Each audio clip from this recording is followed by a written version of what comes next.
Looks like I need to adjust my audio again.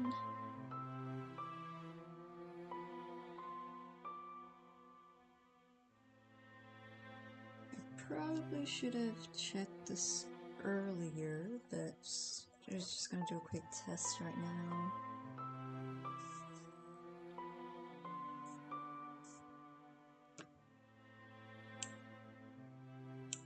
Yeah, I think this is pretty good.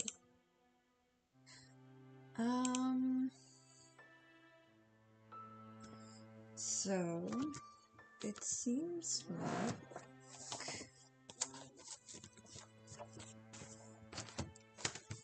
actually I forgot what I was gonna say. Hold up.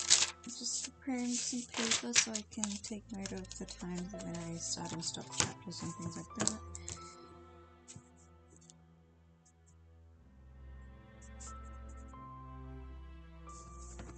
Stream times. Okay. So, it's been 2 weeks, I believe, since I've last done a reading stream.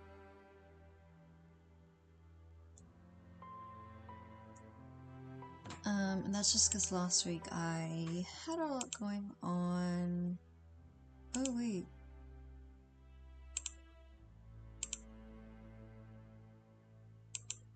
Actually, yeah, 2 weeks, that's right.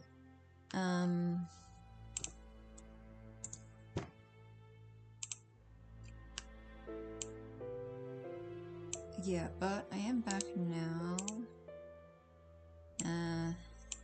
I mean, I only have like 1 viewer anyway.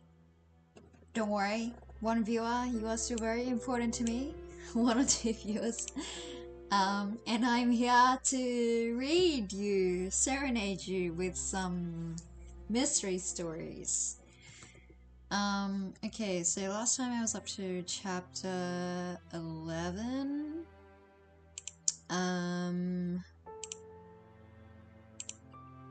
So yeah, I guess I'll just get started into it.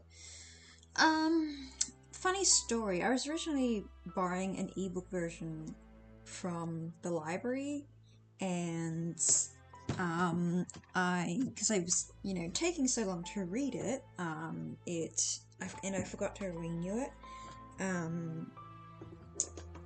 so it returned itself, and then now it's actually not available on the platform anymore.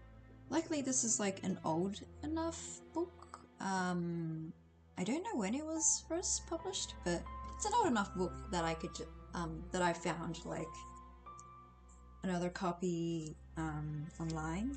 So yeah, there's no problems there. And we were up to chapter 11. So I guess let's get started.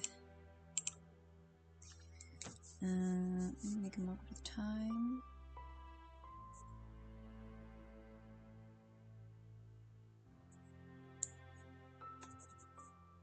Let's just say 5 minutes. Okay, chapter 11. 1. Philip Lombard had the habit of waking at daybreak. He did so on this particular morning. He raised himself on an elbow and listened. The wind had somewhat abated but was still blowing. He could hear no sound of rain. At 8 o'clock the wind was blowing more strongly, but Lombard did not hear. He was asleep again. At 9:30 he was sitting on the edge of his bed looking at his watch. He put it to his ear, then his lips drew back from his teeth in that curious wolf-like smile characteristic of the man. He said very softly, "I think the time has come to do something about this." At 25 minutes to 10 he was tapping on the closed door of Blor's room. The latter opened it cautiously. His hair was tousled and his eyes were still dim with sleep. Philip Lombard said affably, "Sleeping the clock round? Well, shows you've got an easy conscience." Blore said shortly, "What's the matter?" Lombard answered. "Anybody called to you or brought you any tea? Do you know what time it is?" Blore looked over his shoulder. at a small travelling clock by his bedside. He said, 25 to 10. Wouldn't have believed I could have slept like that. Where's Rogers? Philip Lombard said, It's a case of echo answers where. What do you mean? The other asked sharply. Lombard said, I mean that Rogers is missing. He isn't in his room or anywhere else, and there's no kettle on, and the kitchen fire isn't even lit. Bloor swore under his breath. He said, Where the devil can he be? Out on the island somewhere? Wait till I get some clothes on. See if the others know anything. Philip Lombard nodded. He moved along the line of closed doors. He found Armstrong up and nearly dressed. Mr. Justice Walgrave, like Bloor, had to be roused from sleep. Vera Claythorne was dressed. Emily Brent's room was empty. The little party moved through the house. Roger's room, as Philip Lombard had already ascertained, was untenanted. The bed had been slept in, and his razor and sponge and soap were wet. Lombard said, He got up all right. Vera said in a low voice, which she tried to make firm and assured. You don't think he's hiding somewhere, waiting for us, Lombard said. My dear girl, I'm prepared to think anything of anyone. My advice is that we keep together until we find him, Armstrong said. He must be out on the island somewhere. Bloor, who had joined them, dressed, but still unshaved, said, Where's Miss Brent got to? That's another mystery. But as they arrived in the hall, Emily Brent came in through the front door. She had on a mackintosh, she said. The sea is as high as ever. I shouldn't think any boat could put out today, Laura said. Have you been wondering about the island alone, Miss Brent? Don't you realize that that's an exceedingly foolish thing to do? Emily Brent said, I assure you, Mr. Bloor, that I kept an extremely sharp lookout. Bloor grunted. He said, Seen anything of Rogers? Miss Brent's eyebrows rose. Rogers? No, I haven't seen him this morning. Why? Mr. Justice Walgrave, shaved, dressed, and with his false teeth in position, came down the stairs. He moved to the open dining room door. He said, Ha! Laid the table for breakfast, I see. Lombard said, He might have done that last night. They all moved inside the room, looking at the neatly set plates and cutlery, at the row of cups on the sideboard, at the felt mats placed ready for the coffee urn. It was Vera who saw it first. She caught the judge's arm, and the grip of her athletic fingers made the old gentleman wince. She cried out, The soldiers! Look! There were only 6 china figures in the middle of the table. Okay, so before I move on to part 2, I want to just quickly refer back to the nursery rhyme. Let's see if there's anything that we could take a guess on. So it says Rogers is missing, so highly likely he's the one that's murdered. So the last one to die was General MacArthur, if I remember correctly. And he was the one that stayed there, or said he'd stay there. So the next one is 7 little soldier boys chopping up sticks. One chopped himself in half, and then there were 6. Okay, so maybe he went into the woods to do some fire chopping? Mr. Rogers. Okay, and now we read on. 2. They found him shortly afterwards. He was in the little wash house across the yard. He had been chopping sticks in preparation for lighting the kitchen fire. The small chopper was still in his hand. A bigger chopper, a heavy affair, was leaning against the door. The metal of it stained a dull brown. It corresponded only too well with the deep wound in the back of Roger's head. Okay, so someone axed him. from behind. Part 3. Perfectly clear, said Armstrong. The murderer must have crept up behind him, swung the chopper once and brought it down on his head and as he was bending over. Bloor was busy on the handle of the chopper and the flour sifter from the kitchen. Mr. Justice Walgrave asked, "Would it have needed great force, Doctor?" Armstrong said gravely, "A woman could have done it, if that's what you mean." He gave a quick glance around. Vera Claythorne and Emily Brent had retired to the kitchen. The girl could have done it easily. She's an athletic type. In appearance, Miss Brent is fragile-looking, but that type of woman has often a lot of wiry strength. And you must remember that anyone who's mentally unhinged has a good deal of unsuspected strength. The judge nodded thoughtfully. Bloor rose to his knees with a sigh. He said, "No fingerprints. Handle was wiped afterwards." A sound of laughter was heard. They turned sharply. Vera Claythorne was standing in the yard. She cried out in a high, shrill voice, shaken with wild bursts of laughter. "Do they keep bees on this island? Tell me that. Where do we go for honey? Ha ha!" They stared at her uncomprehendingly. It was as though the sane, well-balanced girl had gone mad before their eyes. She went on in that high, unnatural voice. "Don't stare like that, as though you thought I was mad. It's sane enough what I'm asking. Bees, hives, bees. Oh, don't you understand? Haven't you read that idiotic rhyme? It's up all in your bedrooms, put there for you to study. We might have come here straight if we'd had sense. 7 little soldier boys chopping up sticks." And the next verse, I know the whole thing by heart, I tell you. 6 little soldier boys playing with a hive, and that's why I'm asking, do they keep bees on this island? Isn't it funny? Isn't it damned funny? She began laughing wildly again. Dr. Armstrong strode forward. He raised his hand and struck her a flat blow on the cheek. She gasped, hiccuped, and swallowed. She stood motionless a minute. Then she said, "Thank you. I'm all right now." Her voice was once more calm and controlled, the voice of the efficient games mistress. She turned and went across the yard into the kitchen, saying, "Miss Brent and I are getting you breakfast.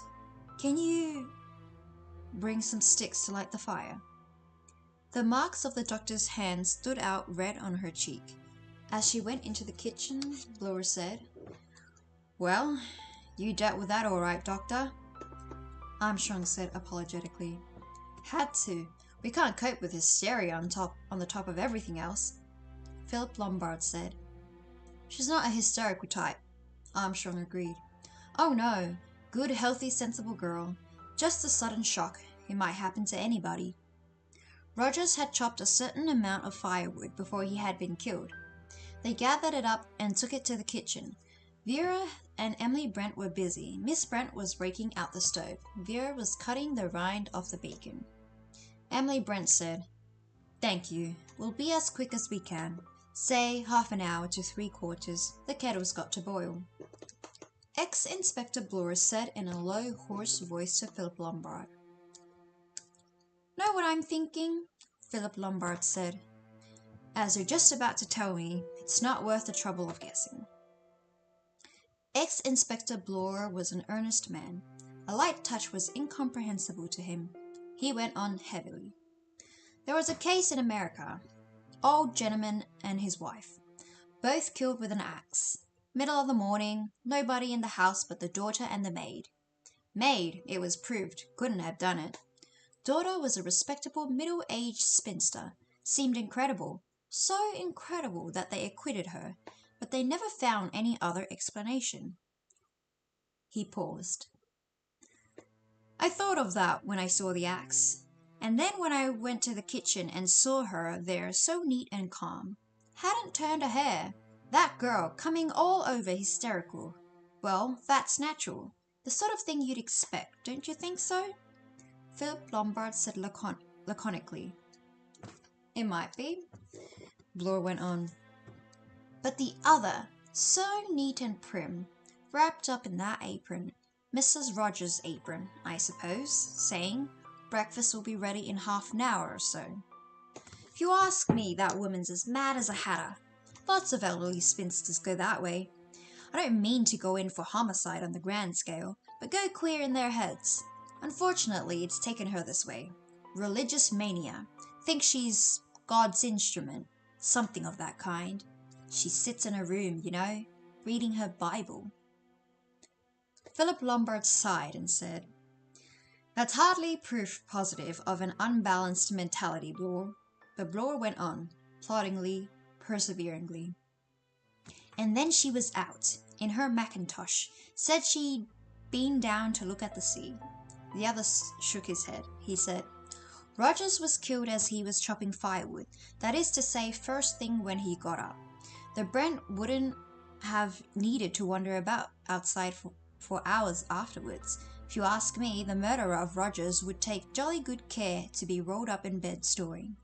Bloor said, "You're missing the point, Mr. Lombard.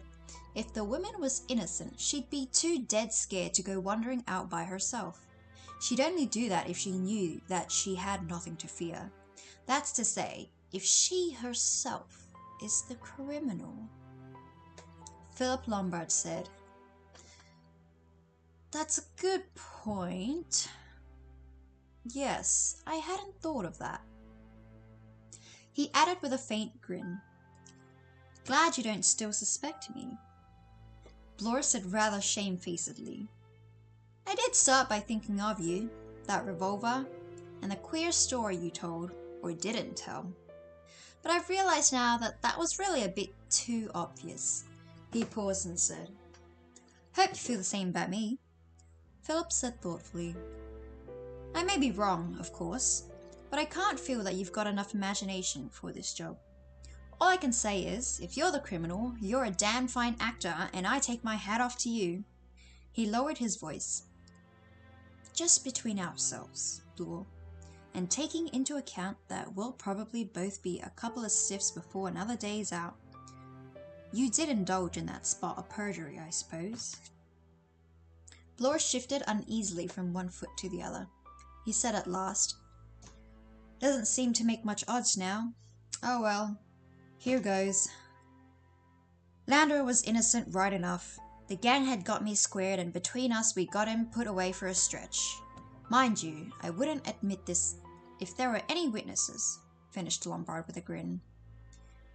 "It's just between you and me. Well, I hope you made a tidy bit out of it."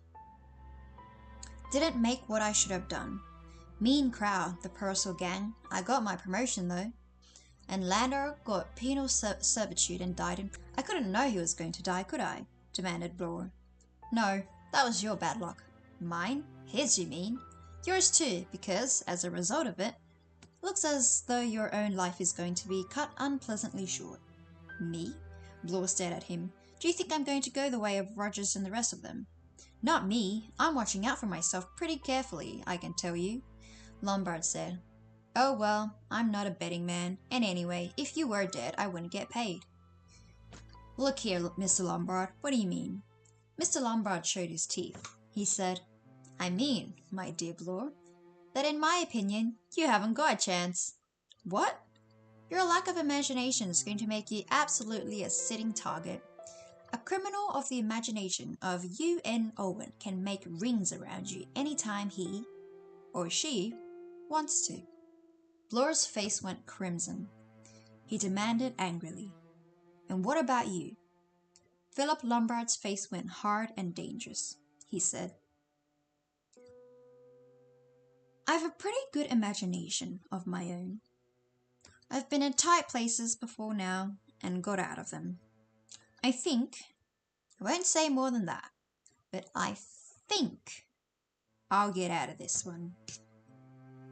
5. The eggs were in the frying pan. Vera, toasting bread, thought to herself, "Why did I make a hysterical fool of myself? That was a mistake. Keep calm, my girl, keep calm."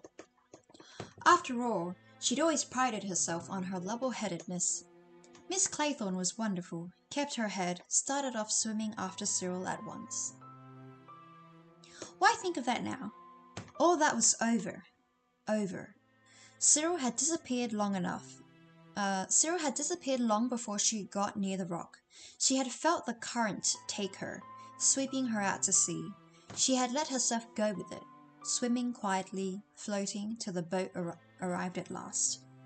They had praised her courage and her sang-froid, but not Hugo. Hugo had just looked at her. God, how it hurt, even now, to think of Hugo. Where was he? What was he doing? Was he engaged? Married? Emily Brent said sharply, "Vera, that toast is burning." "Oh, sorry, Miss Brent. So it is. How stupid of me." Emily Brent lifted out the last egg from the sizzling fat. Vera, putting a fresh piece of bread on the toasting fork, said curiously, "You're wonderfully calm, Miss Brent." Emily Brent said, pressing her lips together, "I was brought to keep my head and never to make a fuss." Vera thought mechanically, "Repressed as a child. That accounts for a lot," she said. "Aren't you afraid?" She paused and then added, "Or you don't mind dying?" Dying! It was as though a sharp little gimlet had run into the solid congealed mess of Emily Brent's brain. Dying! But she wasn't going to die. The others would die, yes, but not she, Emily Brent. This girl didn't understand. Emily wasn't afraid, naturally.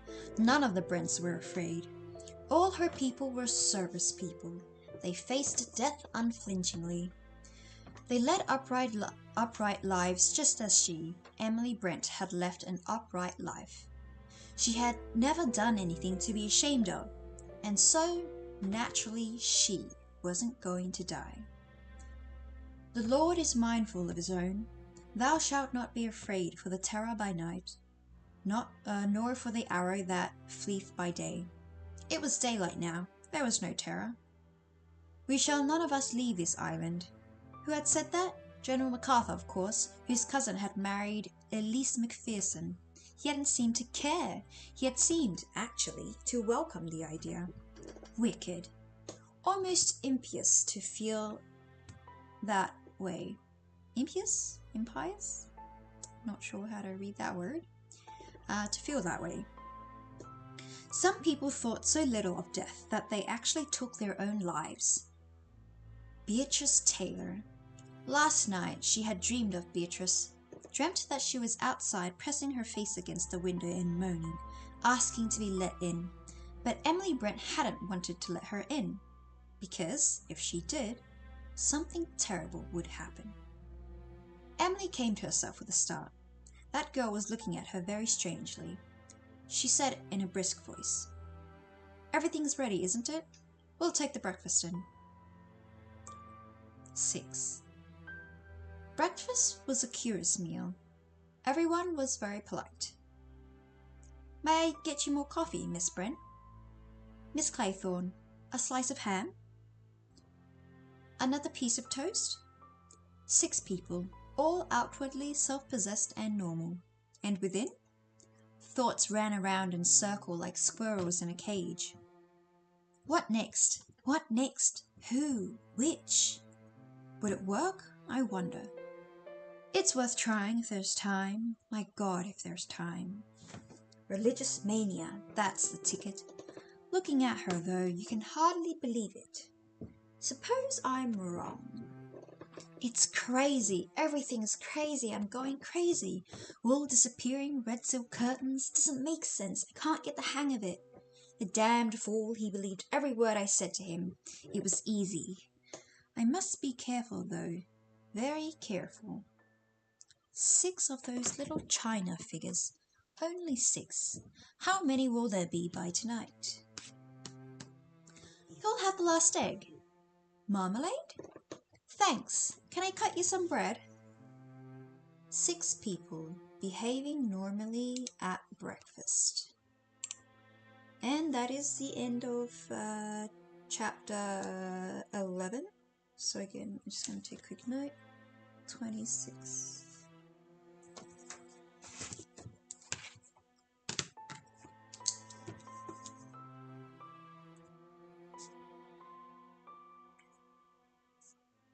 So I'm gonna take a quick break now. But yeah, if you want to discuss your thoughts on what's happening so far,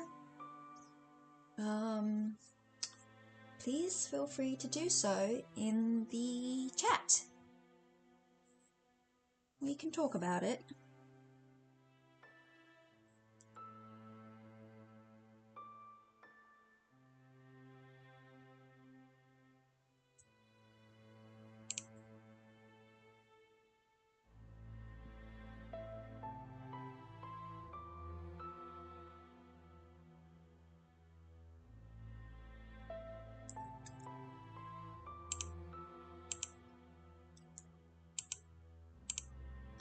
If not, I'm just going to quickly put on the Be Right Back screen. I think I kind of want to get a drink, and you guys could take this opportunity to get yourself a drink as well.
Apologies for the weird audio editing. But yeah, so yes, I'm back now. Just kind of messing with my audio settings a little bit.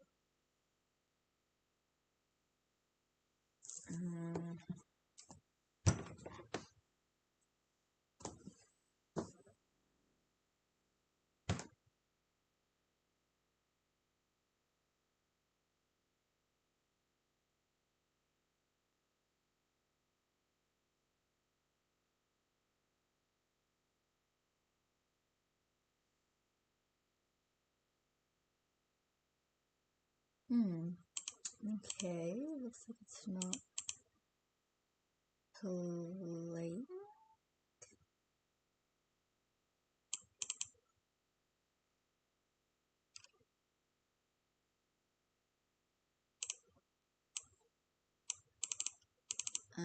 Okay.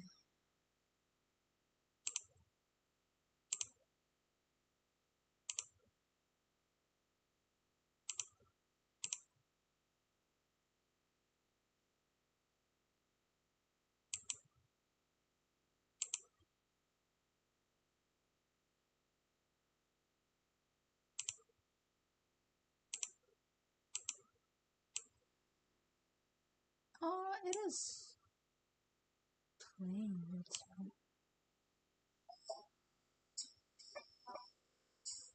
But it's not outputting. Okay.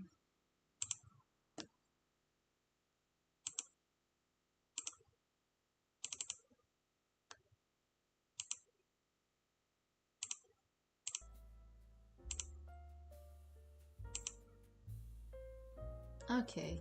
Yeah, now it's doing its thing now. Okay, so it should be good.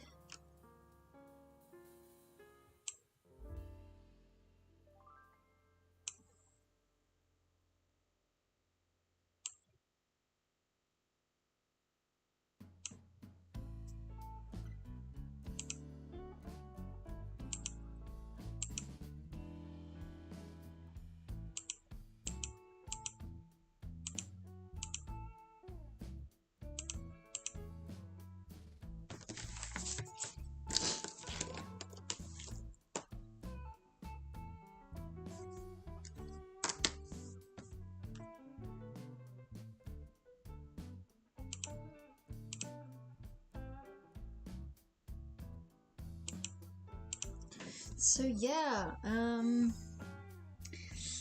see that I have 2 viewers. One of it I know is me on my phone.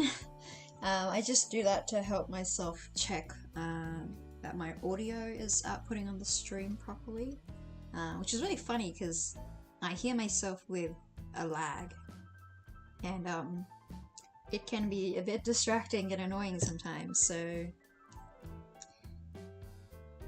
So yeah, sometimes if you hear me talk with random pauses, it might just be because I'm trying to pay attention to my own feedback.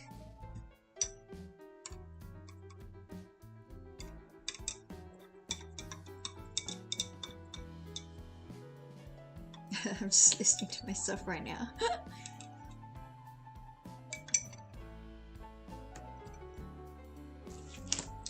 Oh yeah, and I would like some, if you have any feedback on my reading, like the quality of my reading, so I would like to hear it.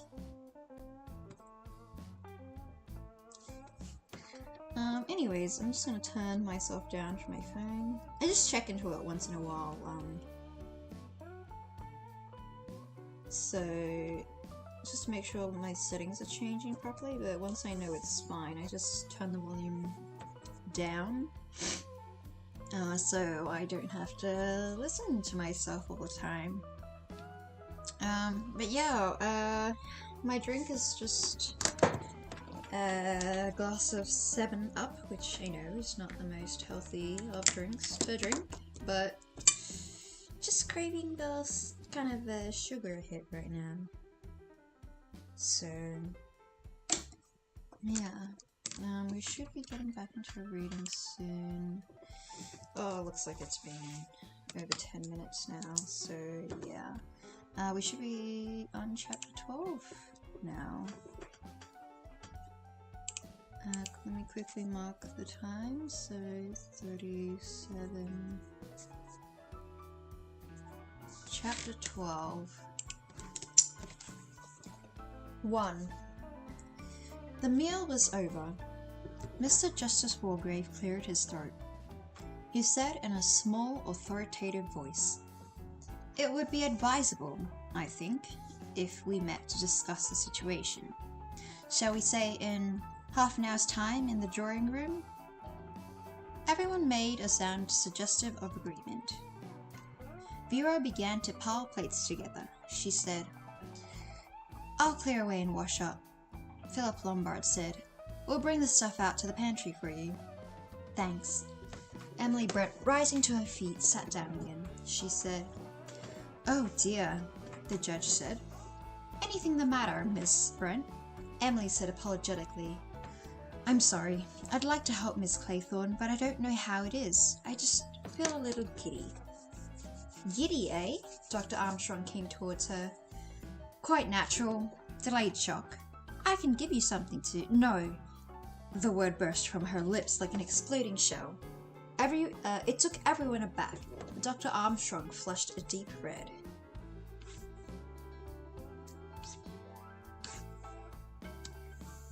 There was no mistaking the fear and suspicion in her face. He said stiffly, "Just as you please, Miss Brent," she said. "I don't wish to take anything at all. I will just sit here quietly till the giddiness passes off." They finished clearing away the breakfast things.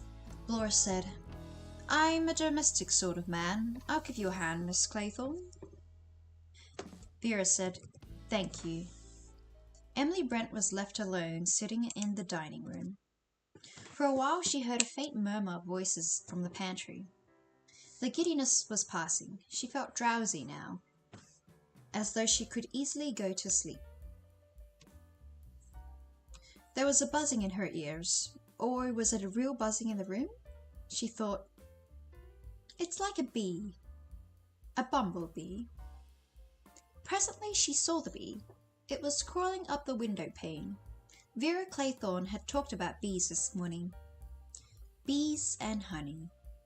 She liked honey in the comb, and strain it yourself through a muslin bag. Drip, drip, drip. There was somebody in the room. Somebody all wet and dripping. Beatrice Taylor come from the river. She had only to turn her head and she would see her. But she couldn't turn her head if she were to call out. But she couldn't call out. There was no one else in the house. She was all alone. She heard footsteps, soft, dragging footsteps coming up behind her, the stumbling footsteps of the drowned girl. There was a wet, dank smell in her nostrils. On the window pane, the bee was buzzing, buzzing. And then she felt the prick, the bee sting on the side of her neck. In the drawing room, they were waiting for Emily Brent. Vera Claythorne said, "Shall I go and fetch her?" Laura said quickly, "Just a minute." Vera sat down again. Everyone looked inquiringly at Blore. He said, "Look here, everybody, my opinion's this. We needn't look farther for the author of these deaths than the dining room at this minute. I take my oath that woman's the one we're after." Armstrong said, "And the motive?" "Religious mania. What you say, Doctor?" Armstrong said, "It's perfectly possible. I've nothing to say against it. But, of course, we've no proof." Vera said, "She was very odd in the kitchen when we were getting breakfast. Her eyes." She shivered. Lombard said, "You can't judge her by that. We're all a bit off our heads by now." Blore said, "There's another thing. She's the only one who wouldn't give an explanation after that gramophone record."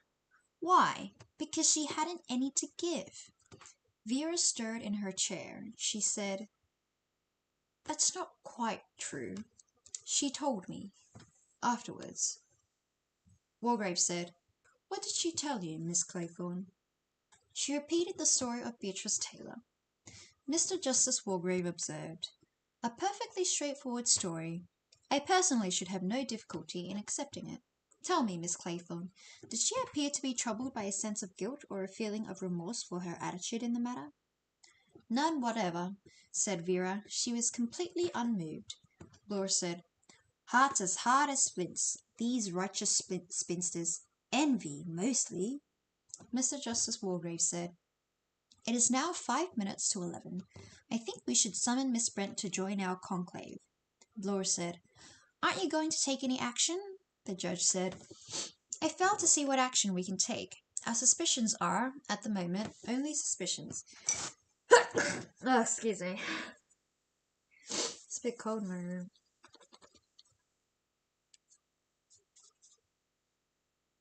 Just gonna turn the heater on real quick.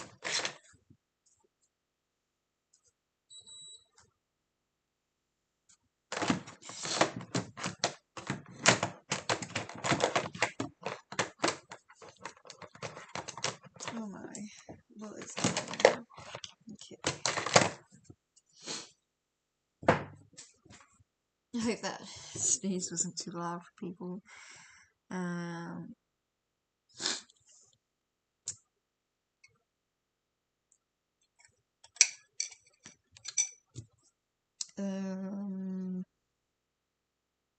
Okay, sorry, just briefly lost my position. "Aren't you going to take any action?" The judge said, "I fail to see what action we can take. Our suspicions are, at the moment, only suspicions. I will, however, ask Dr. Armstrong to observe Miss Brent's demeanour very carefully. Let us now go into the dining room." They found Emily Brent sitting in the chair in which they had left her. From behind they saw nothing amiss, except that she did not seem to hear their entrance into the room. And then they saw her face, suffused with blood, with blue lips and starting eyes. Laura said, "My God, she's dead!" Part 3. The small, quiet voice of Mr. Justice Walgrave said,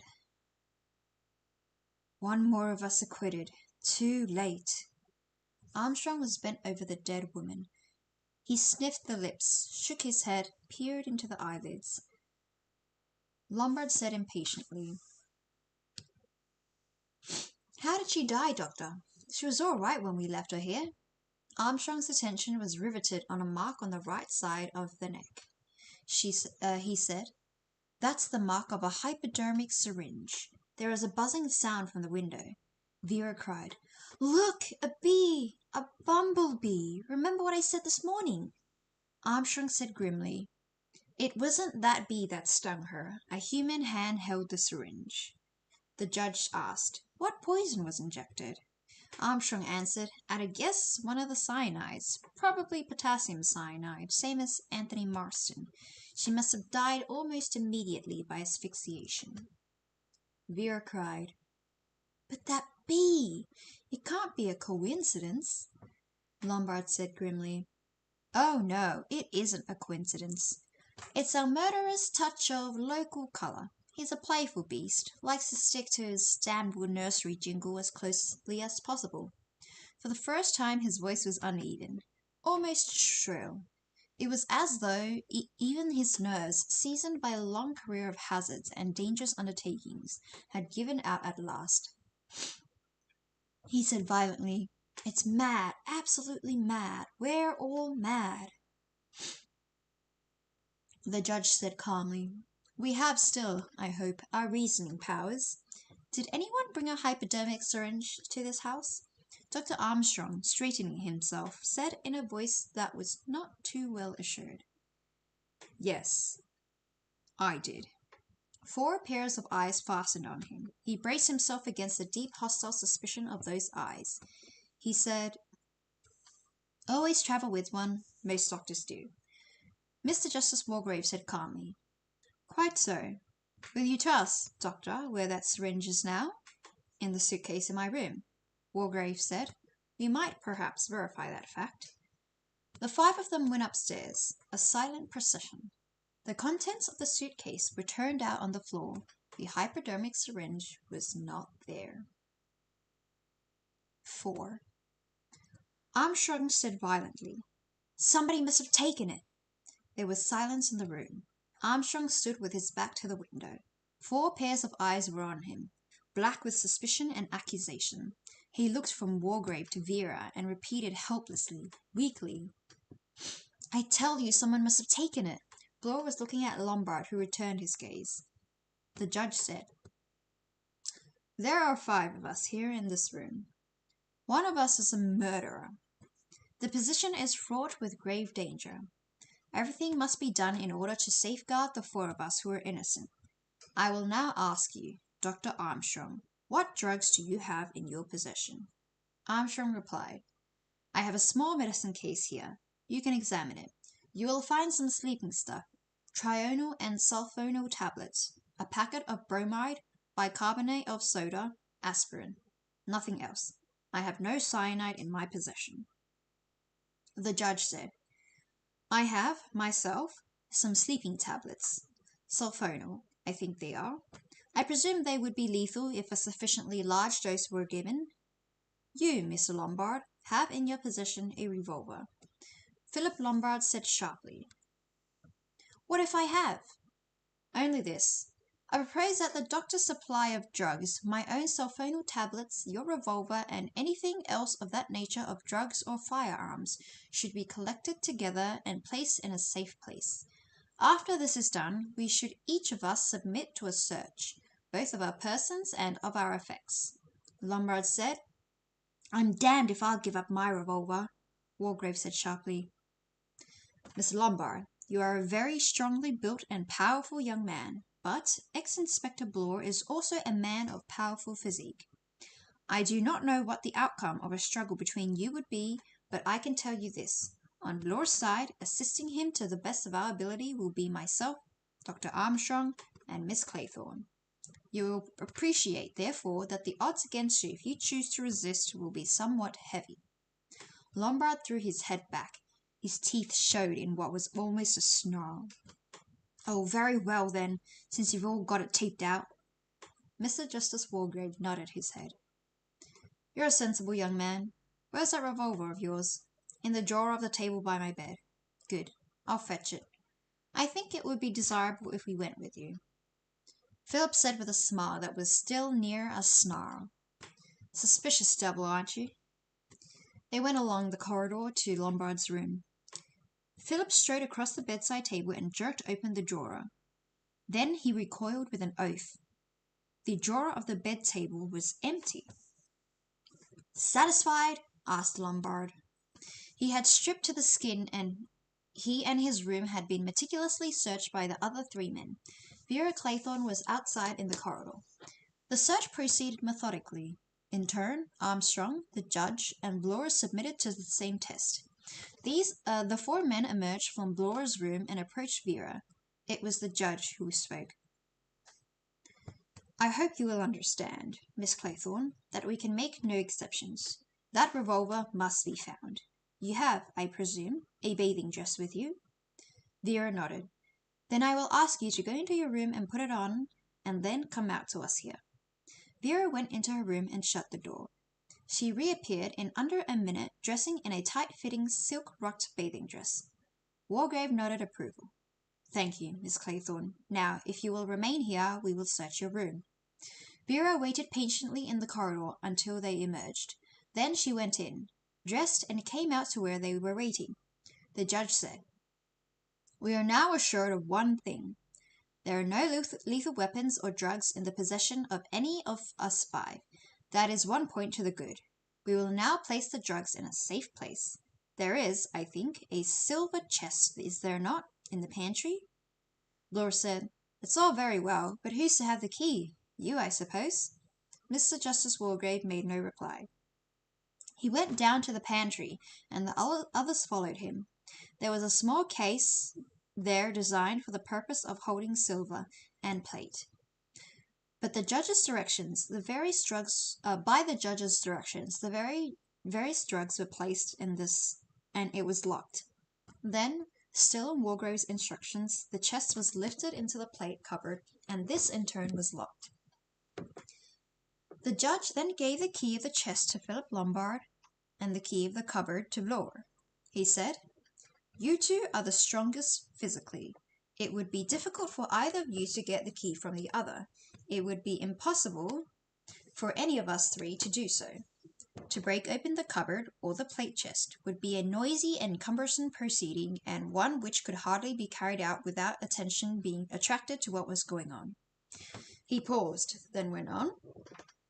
"We are still faced by one very grave problem. What has become of Mr. Lombard's revolver?"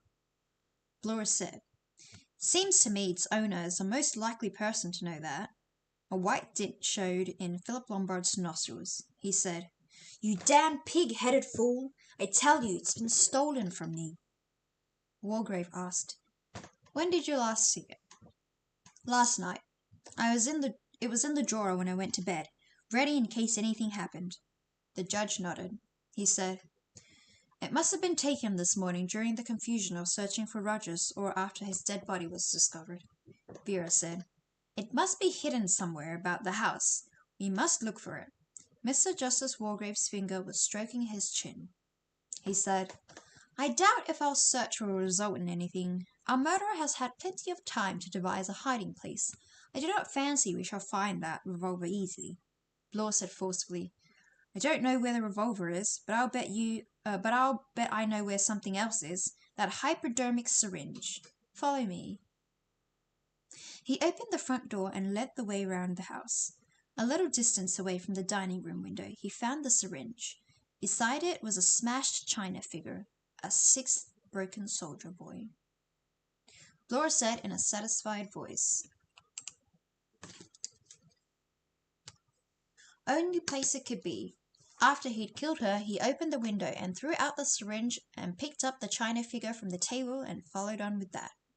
There were no prints on the syringe. It had been carefully wiped.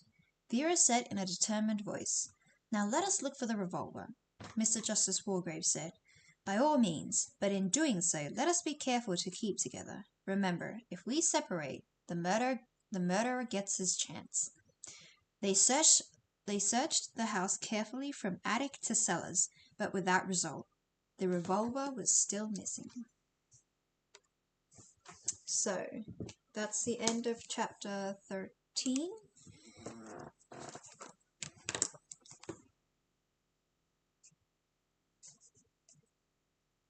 So, we'll have another break.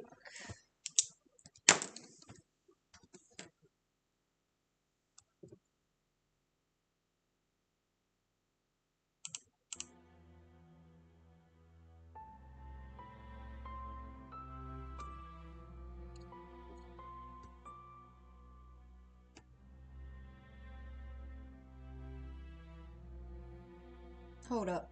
Was I putting on the wrong audio the whole time? Oh my gosh! I had the wrong audio the whole time. I thought I checked.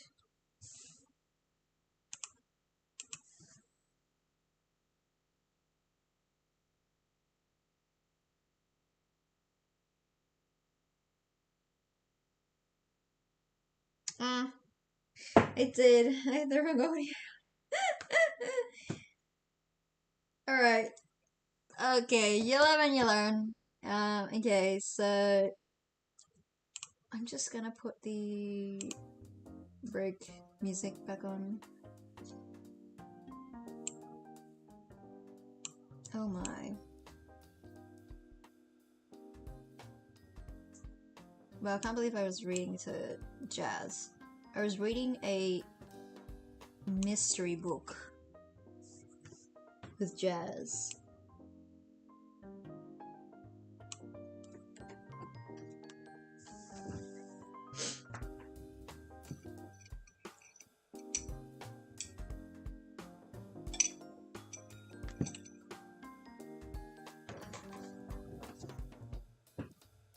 If all goes well, because we're at an hour now, so hopefully we'll be able to get through another 2 chapters by the end of the second hour. But yeah, I mean, talking about the book so far, I'm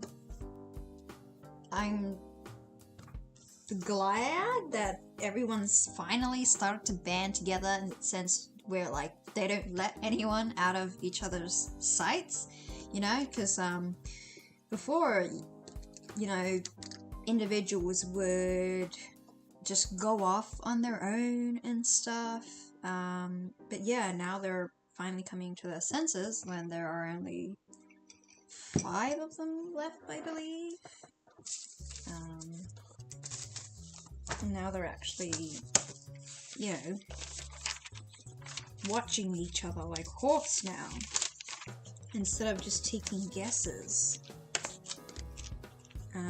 Okay. Let me quickly mark down who's...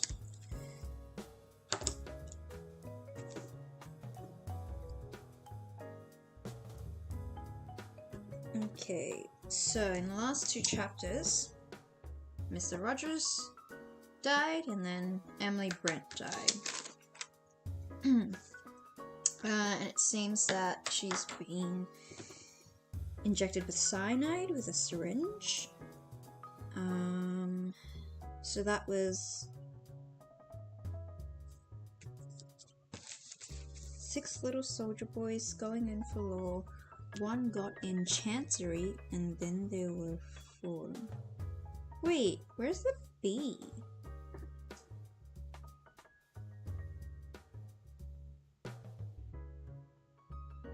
Oh, where's the B? I think I need to check this again.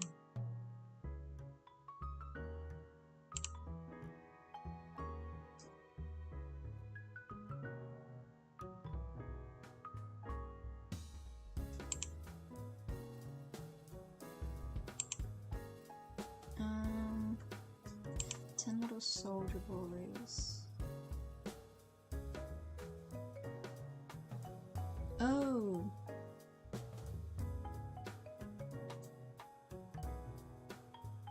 Wait, 10, 9, 8, 7, 6.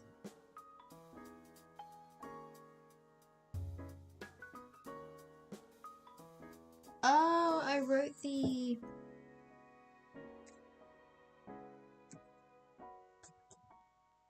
I wrote the... Okay. I realized I transcribed the nursery rhyme incorrectly. I missed a line. I missed number 5.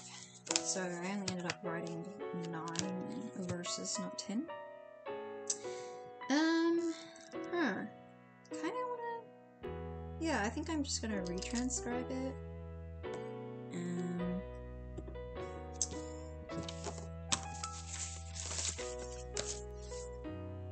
So yeah, as usual, feel free to, if you have any thoughts or opinions or anything, feel free to say so in the chat. So this is the 10 little soldier boys.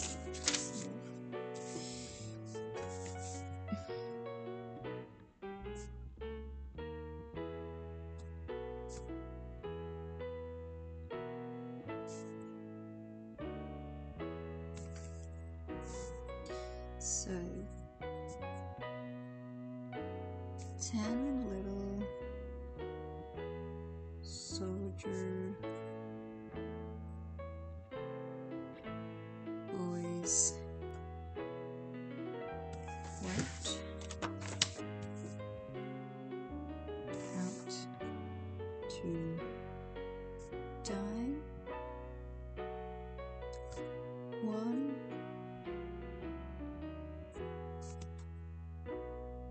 choked his little self, and then there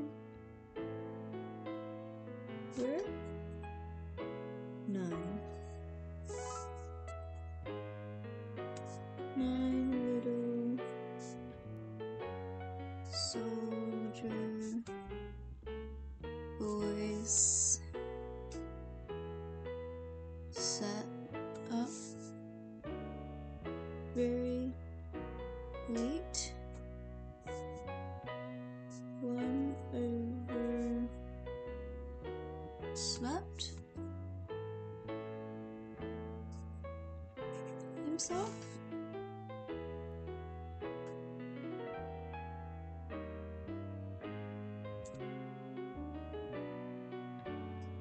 And then there were 8.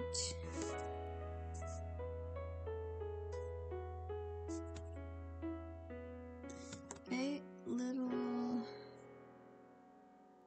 soldier boys traveling in Devon. One said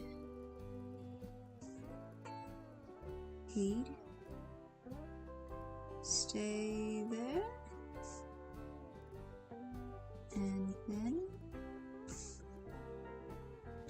there were 7.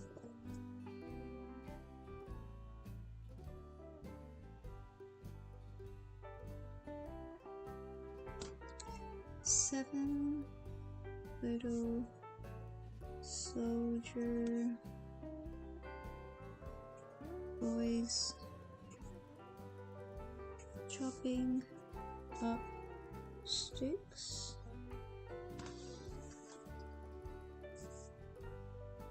One chopped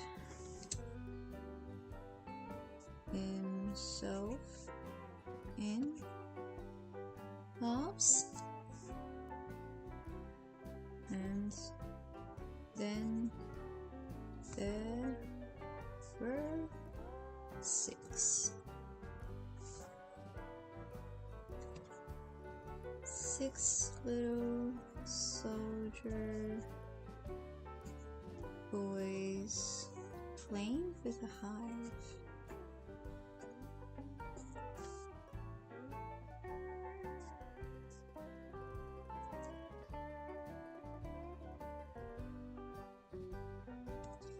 A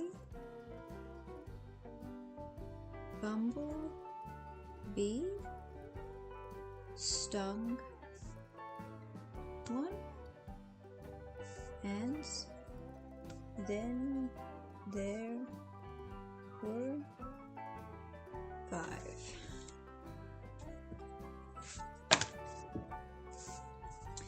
So it's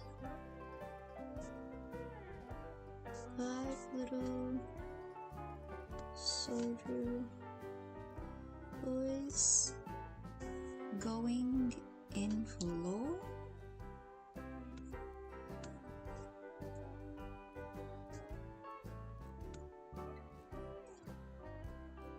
One got in chancery,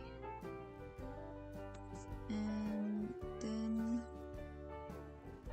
there were 4.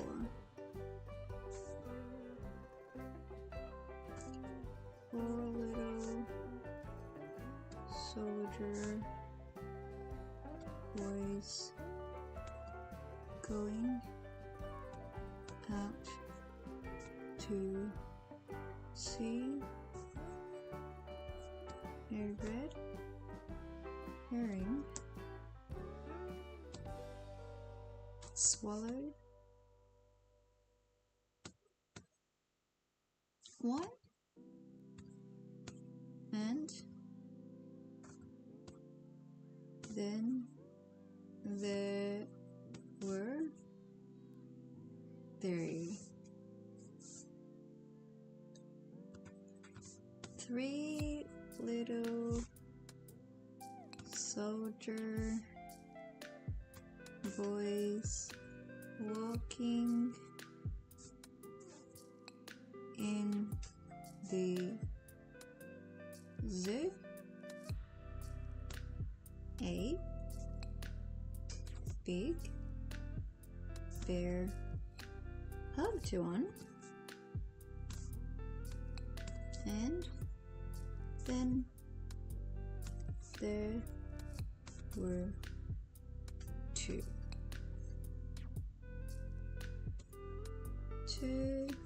little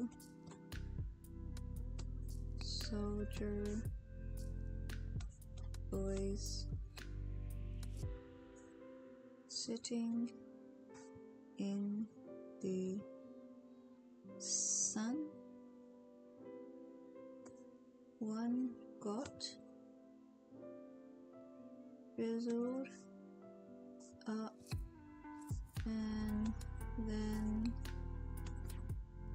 there was one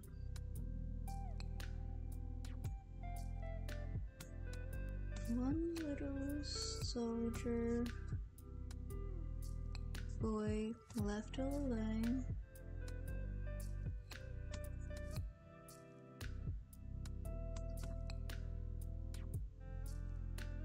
One little soldier boy left all alone. He went and hanged himself, and then there were none. Oh, it's Frank. Apparently this is by Frank Green, 1869.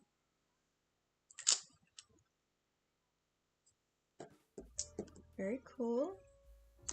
Although I feel like, anyone think that alone and none doesn't exactly rhyme?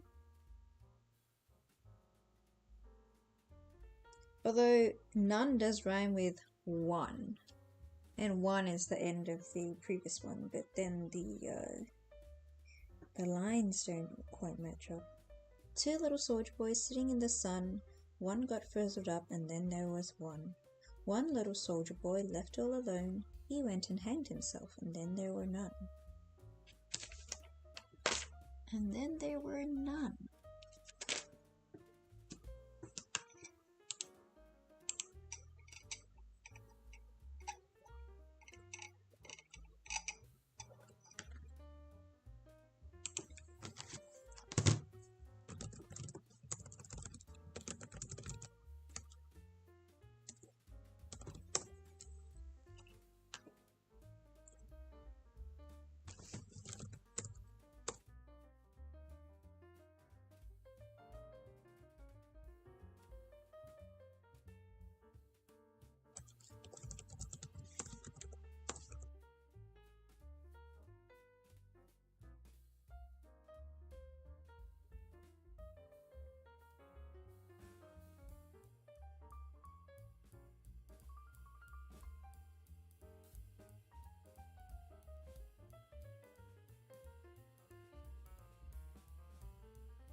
Okay, I'm getting distracted. Okay, so I fixed my nursery rhyme thing. So the bumblebee thing just happened, so the next one is 5 little soldier boys going in for law. One got in chancery and then there were 4. Chancery.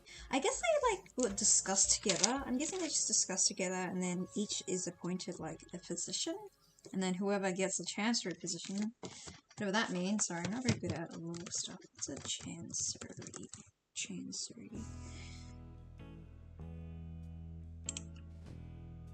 Come on, internet, you can do it. Okay, chancery. Noun, a record office for public archives or those of ecclesiastical, legal, or diplomatic readings.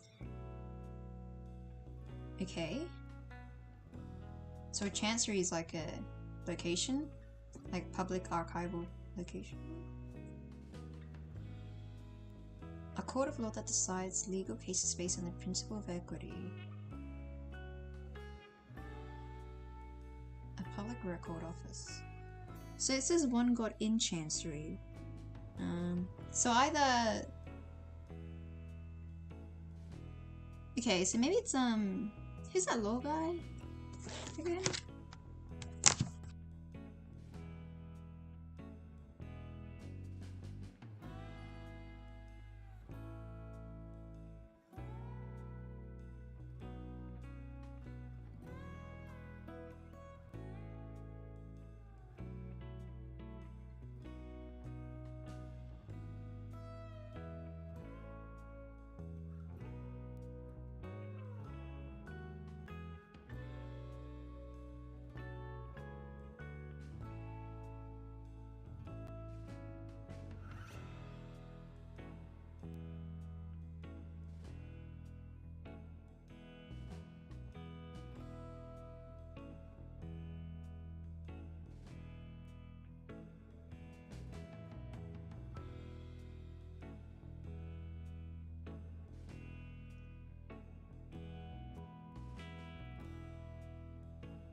Wow, I've been talking all this while on mute. Why am I so not... Okay. Okay, whatever. I was just, okay. I was on mute, but okay, I'm just gonna explain what I did. Pretty much I just realized that my initial transcription of the nursery rhyme was wrong, like I missed out the B thing. So I just rewrite it again properly with like actual 1, 2, 3, 4, 5, 6, 7, yeah, actual 10 paragraphs? 10 stanzas, I think they're called. Yeah. Yep. Okay, I gotta check my audio. Let me check my audio. Why is my internet struggling?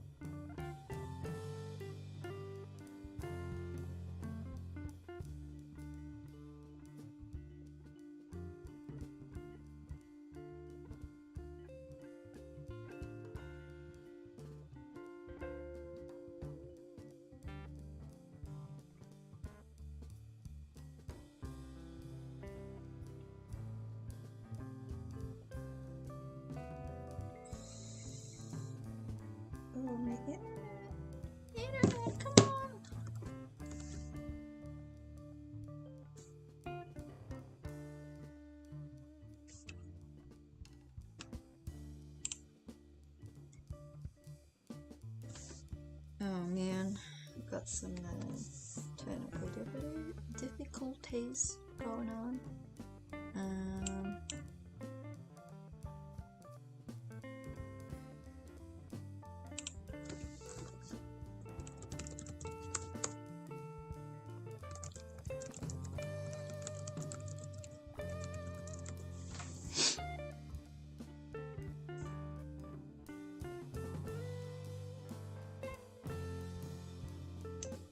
Oh my gosh.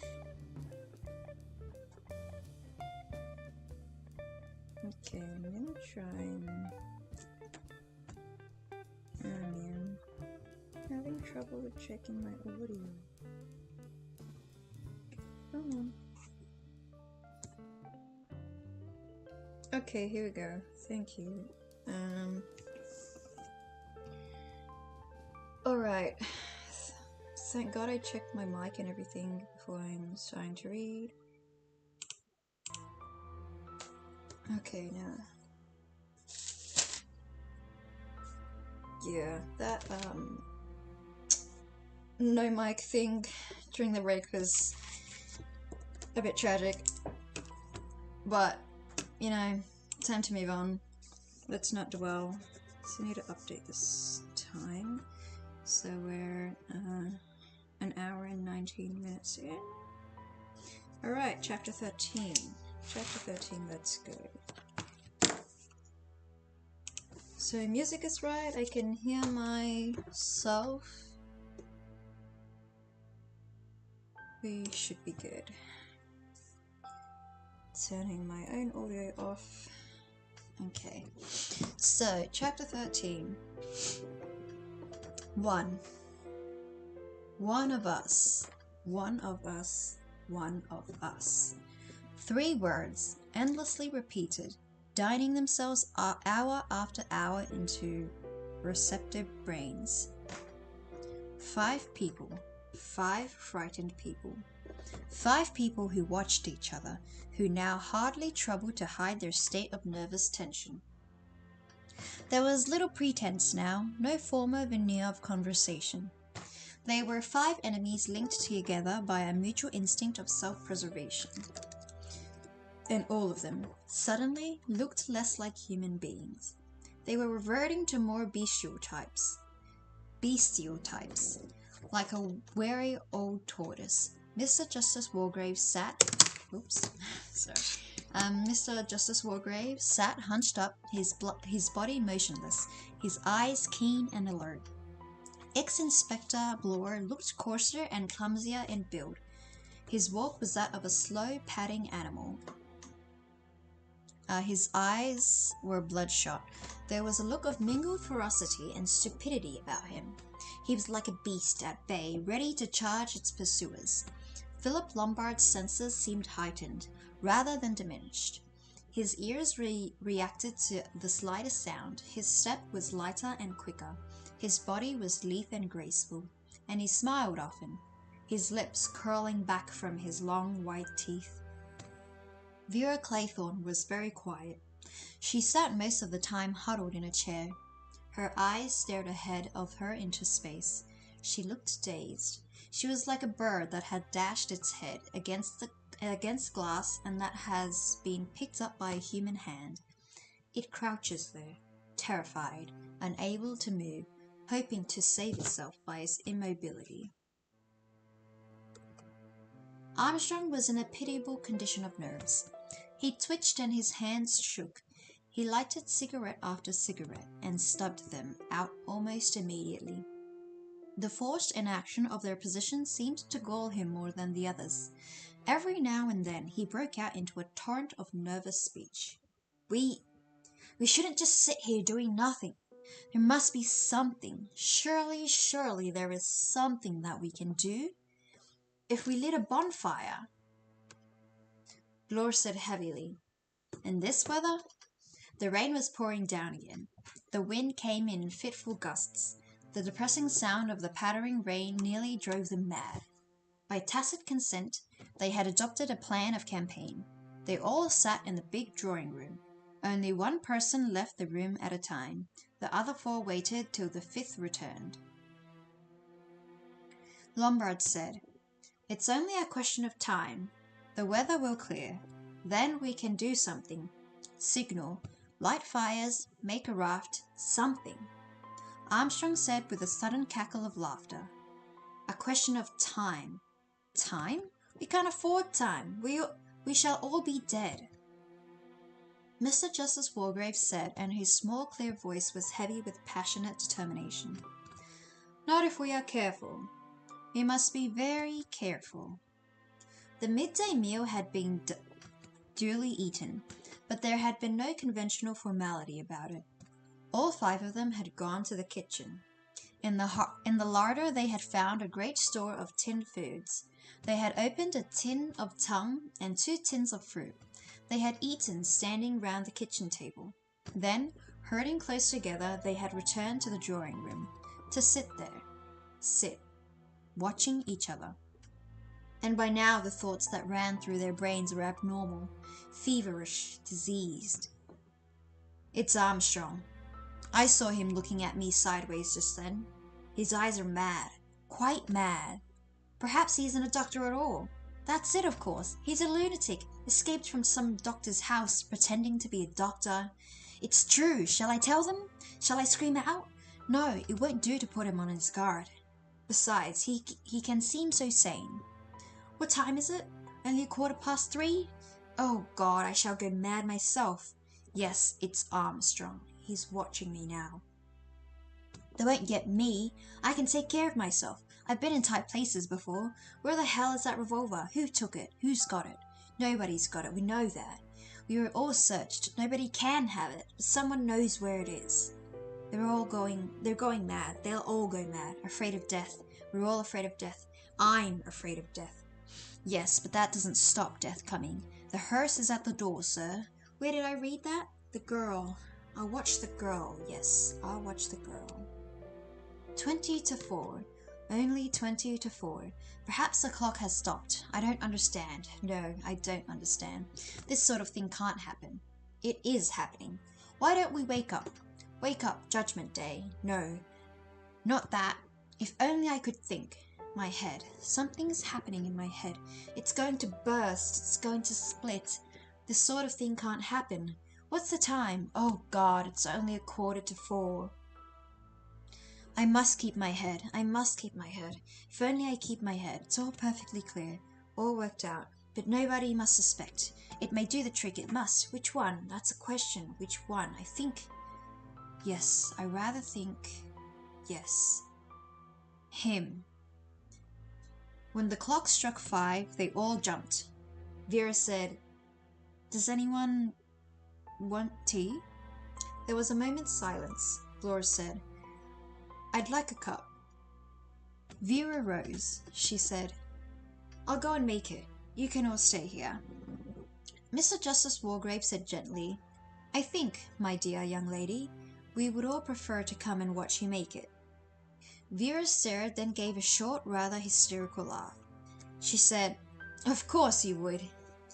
5 people went into the kitchen. Tea was made and drunk by Vera and Blore. The other 3 had whiskey, opening a fresh bottle and using a siphon from a nailed-up case. The judge murmured with a reptilian smile, "We must be careful." They went back again to the drawing room. Although it was summer, the room was dark. Lombard switched on the lights, but they did not come on. He said, "Of course, the engine's not been run today since Rogers hasn't been there to see it." He hesitated and said, "We could go out and get it going, I suppose." Mr. Justice Walgrave said, "There are packets of candles in the larder. I saw them. Better use those." Lombard went out. The other 4 sat watching each other. He came back with a box of candles and a pile of saucers. 5 candles were lit and placed about the room. The time was 6:15. 2. At 6:20, Vera felt that to sit there longer was unbearable. She would go to her room and bathe her aching head and temples in cold water. She got up and went towards the door. Then she remembered and came back and got a candle out of the box. She lighted it, let a little wax pour into a saucer, and stuck the candle firmly to it. Then she went out of the room. shutting the door behind her and leaving the four men inside. She went up the stairs and along the passage to her room. As she opened her door, she suddenly halted and stood stock still. Her nostrils quivered. The sea. The smell of the sea at St. Tredenick. That was it. She could not be mistaken. Of course, one smelt the sea on an island anyway. This was different. It was a smell there had been on the beach that day, with the tide out and the rocks covered with seaweed drying in the sun. "Can I swim out to the island, Miss Claythorne?" "Why can't I swim out to the island?" Horrid, whiny, spoilt little brat. If it weren't for him, Hugo would be rich, able to marry the girl he loved. Hugo. Surely Hugo was beside her? No, waiting for her in the room. She made a step forward. The draught from the window caught the flame of the candle. It flickered and went out. In the dark, she was suddenly afraid. "Don't be a fool, Vera Claythorne," urged herself. "It's all right. The others are downstairs, all four of them. There's no one in the room. There can't be. You're imagining things, my girl." That smell of the beach at St. Tredenick, that wasn't imagined. It was true. And there was someone in the room. She had heard something. Surely she had heard something. And then, as she stood there, listening, a cold, clammy hand touched her throat. A wet hand smelling of the sea. 3. Vera screamed. She screamed and screamed. Screams of the utmost terror, wild, desperate cries for help. She did not hear the sounds from below, of a chair being overturned, of a door opening, of men's feet running up the stairs. She was conscious only of supreme terror. Then, restoring her sanity, lights flickered in the doorway. Candles. Men hurrying into the room. "What the devil? What's happened? Good God, what is it?" She shuddered, took a step forward, collapsed on the floor. She was only half aware of someone bending over her, of someone forcing her head down between her knees. Then, at a sudden exclamation, a quick, "My God, look at that!" her senses returned. She opened her eyes and raised her head. She saw what it was the men with the candles were looking at. A broad ribbon of wet seaweed was hanging down from the ceiling. It was that which in the darkness had swayed against her throat. It was that which she had taken for a clammy hand, a drowned hand come back from the dead to squeeze the life out of her.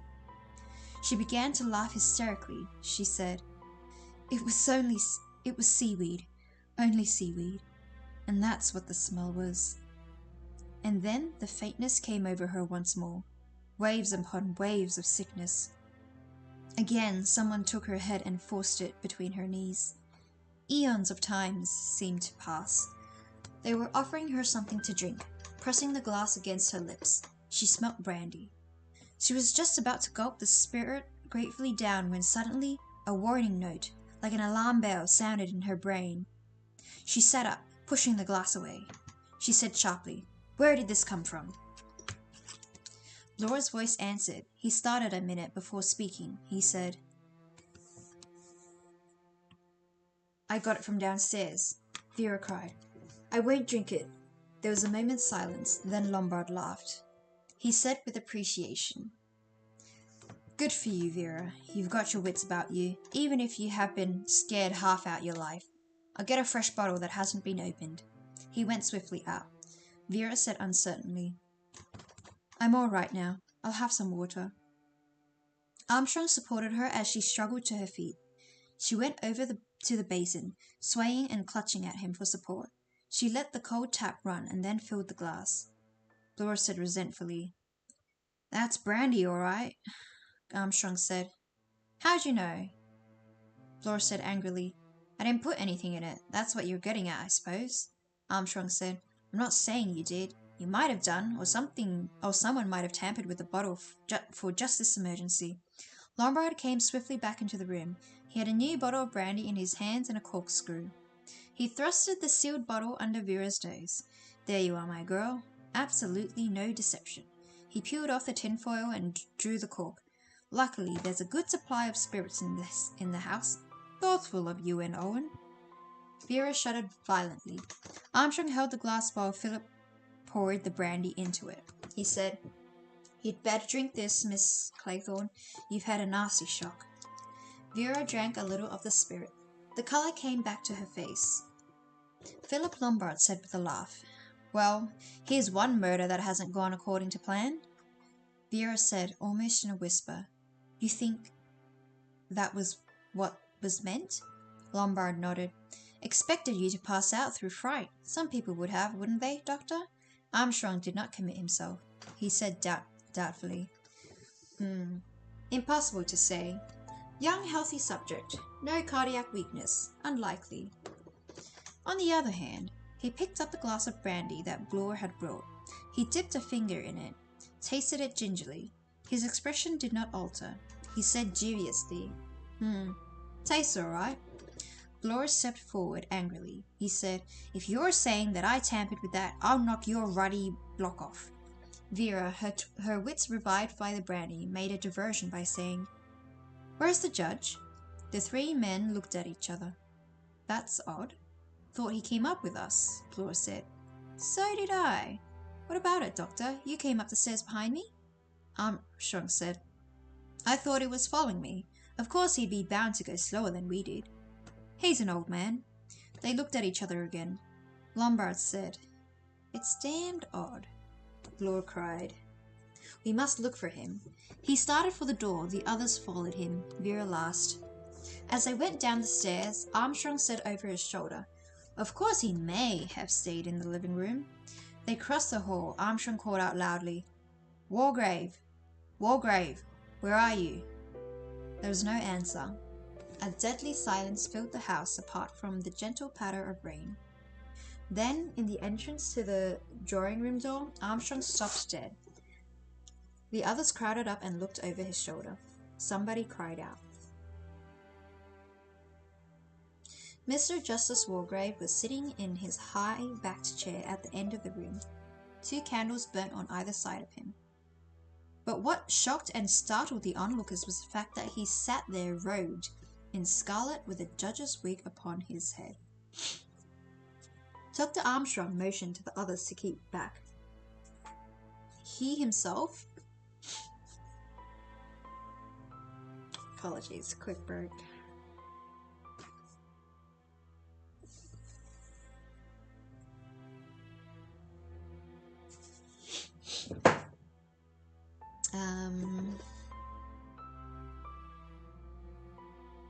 Dr. Armstrong motioned to the others to keep back. He himself walked across to the silent, staring figure, reeling a little as he walked like a drunken man. He bent forward, peering into the still face. Then, with a swift movement, he raised the wig. It fell to the floor, revealing the high, bald forehead with, in the very middle, a round, stained mark from which something had trickled. Dr. Armstrong lifted the lifeless hand and felt for the pulse. Then he turned to the others.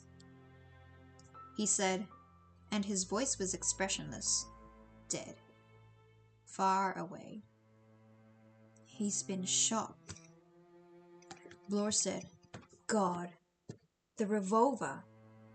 The doctor said, still in the same lifeless voice, "Got him through the head. Instantaneous." Vera stooped to the wig. She said, and her voice shook with horror, "Miss Brent's missing grey wool." Blore said, "And the scarlet curtain that was missing from the bathroom." Vera whispered, "So this is what they wanted them for." Suddenly, Philip Lombard laughed, a high, unnatural laugh. 5 little soldier boys going in for law. 1 got in chancery, and then there were 4. That's the end of Mr. Bloody Justice Wargrave. No more pronouncing sentence for him. No more putting on of the black cap. Here's the last time he'll ever sit in court. No more summing up and sending innocent men to death. How Edward Seton would laugh if he were here. God, how he'd laugh. His outburst shocked and startled the others. Vera cried, "Only this morning you said he was the one." Philip Lombard's face changed, sobered. He said in a low voice, "I know I did. Well, I was wrong. Here's one more of us who's been proved innocent. Too late." Okay, that's the end of chapter 13.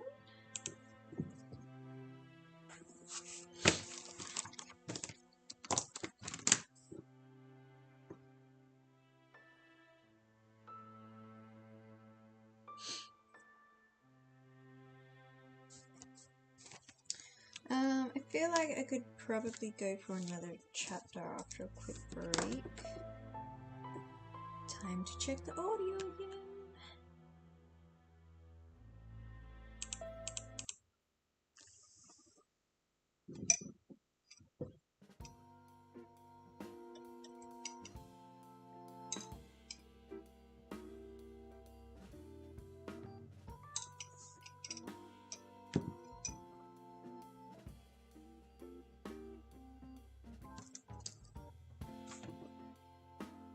Bit soft.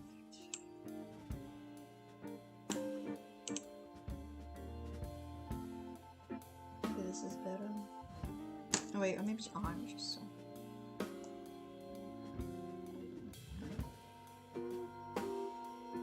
Actually, yeah, I think this is probably better, I think. Yep, okay. I don't know why I clapped just now. Actually, no, maybe I should go quieter. Just a tiny bit. Like that there. Waiting to overcome the lag.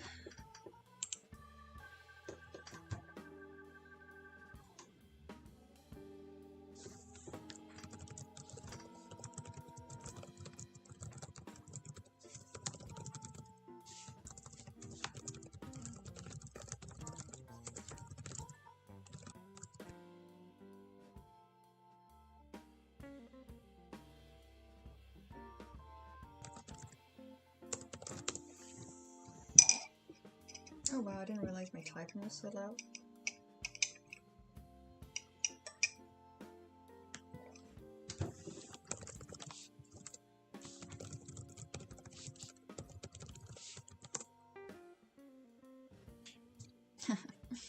Actually sounds kind of nice. It's like a soft muffled tap.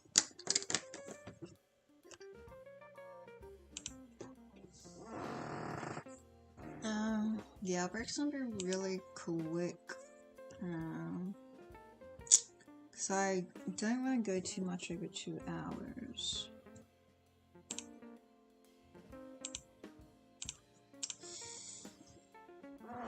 So I just want to quickly look over the poem. I mean, the nursery rhyme again. So we've got past the chancery. There's 4 of them now. It's 4 little soldier boys going out to sea. A red herring swallowed one, and then there were 3. I do not know what a red herring is. Red herring, a dried smoked herring which is turned red by the smoke. Okay, but what's a herring? A clue or piece of information that is or is intended to be misleading or distracting.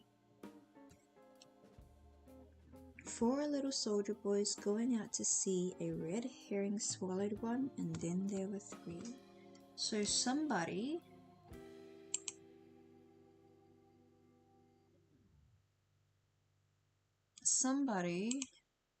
got, because Wargrave was like the super logical one and only focused on the facts.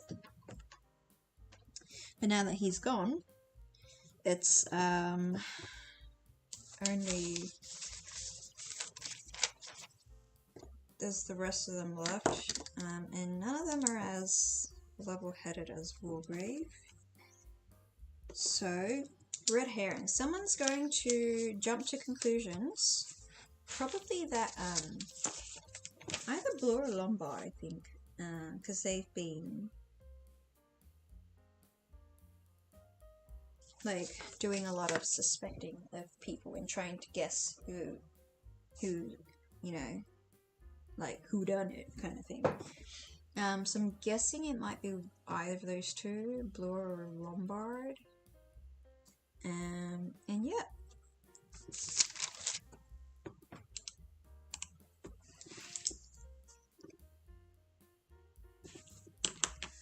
So I'm just gonna check the music.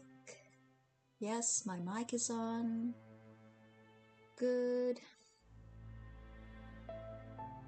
Okay, I hear the music. I'm gonna write down my time so I can put in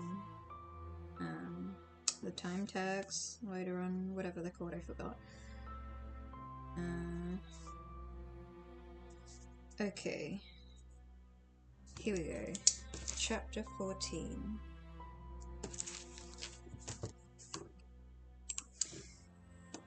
Chapter 14.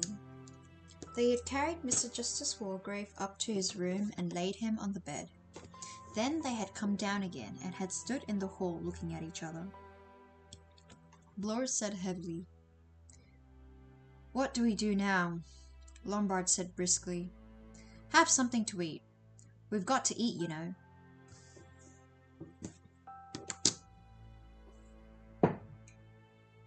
Actually, you know what? Maybe I shouldn't read chapter 14, because there are 16 chapters in total, and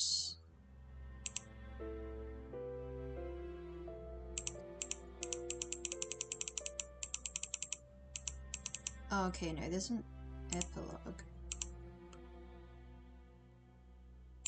Actually, no, maybe I should read chapter 14. Yeah, let's do that. We'll be a bit over 2 hours, but let's do it.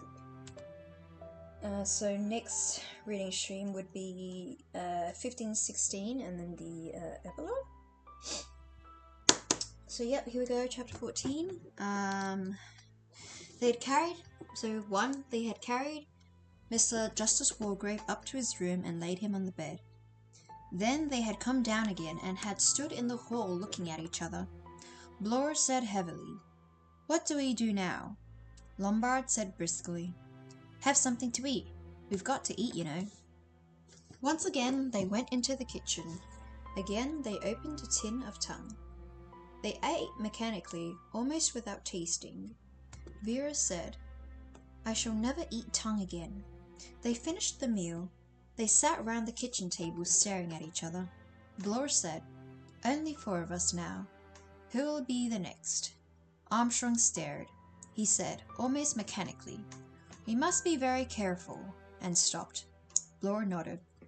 "That's what he said, and now he's dead." Armstrong said, "How did it happen, I wonder?" Lombard swore. He said, "A damned clever double-cross. That stuff was planted in Miss Claythorne's room and it worked just as it was intended to. Everyone dashes up there thinking she's being murdered, and so, in the confusion, someone caught the old boy off his guard." Blore said, "Why didn't anyone hear the shot?" Lombard shook his head. "Miss Claythorne was screaming, the wind was howling, we were running about and calling out. No, it wouldn't be heard." He paused. "But that trick's not going to work again. He'll have to try something else next." Blore said, "He probably will." There was an unpleasant tone in his voice. The 2 men eyed each other. Armstrong said, "4 of us, and don't know which," Blore said. "I know," Vera said. "I haven't the least doubt." Armstrong said slowly, "I suppose I do know, really." Philip Lombard said, "I think I've got a pretty good idea now." Again, they all looked at each other. Vera staggered to her feet. She said, "I feel awful. I must go to bed. I'm dead beat," Mr. Lombard said. "Might as well. No good sitting watching each other." Laura said, "I've no objection." The doctor murmured, "The best thing to do, although I doubt if any of us will sleep." They moved to the door. Laura said, "I wonder where the revolver is now." 2. They went up the stairs. The next move was a little like a scene in a farce. Each one of the four stood with a hand on his or her bedroom door handle. Then, as though at a signal, each one stepped into the room and pulled the door shut. There were sounds of bolts and locks, of the moving of furniture. 4 frightened people were barricaded in until morning. 3. Philip Lombard drew a breath of relief as he turned from adjusting a chair under the door handle. He strolled across to the dressing table. By the light of the flickering candle, he studied his face curiously. He said softly to himself, "Yes, this business has got you rattled all right." His sudden wolf-like smile flashed out. He undressed quickly. He went over to the bed, placing his wristwatch on the table by the bed. Then he opened the drawer of the table. He stood there, staring down at the revolver that was inside it. Vera Claythorne lay in bed. The candle still burned beside her, and yet she could not summon the courage to put it out.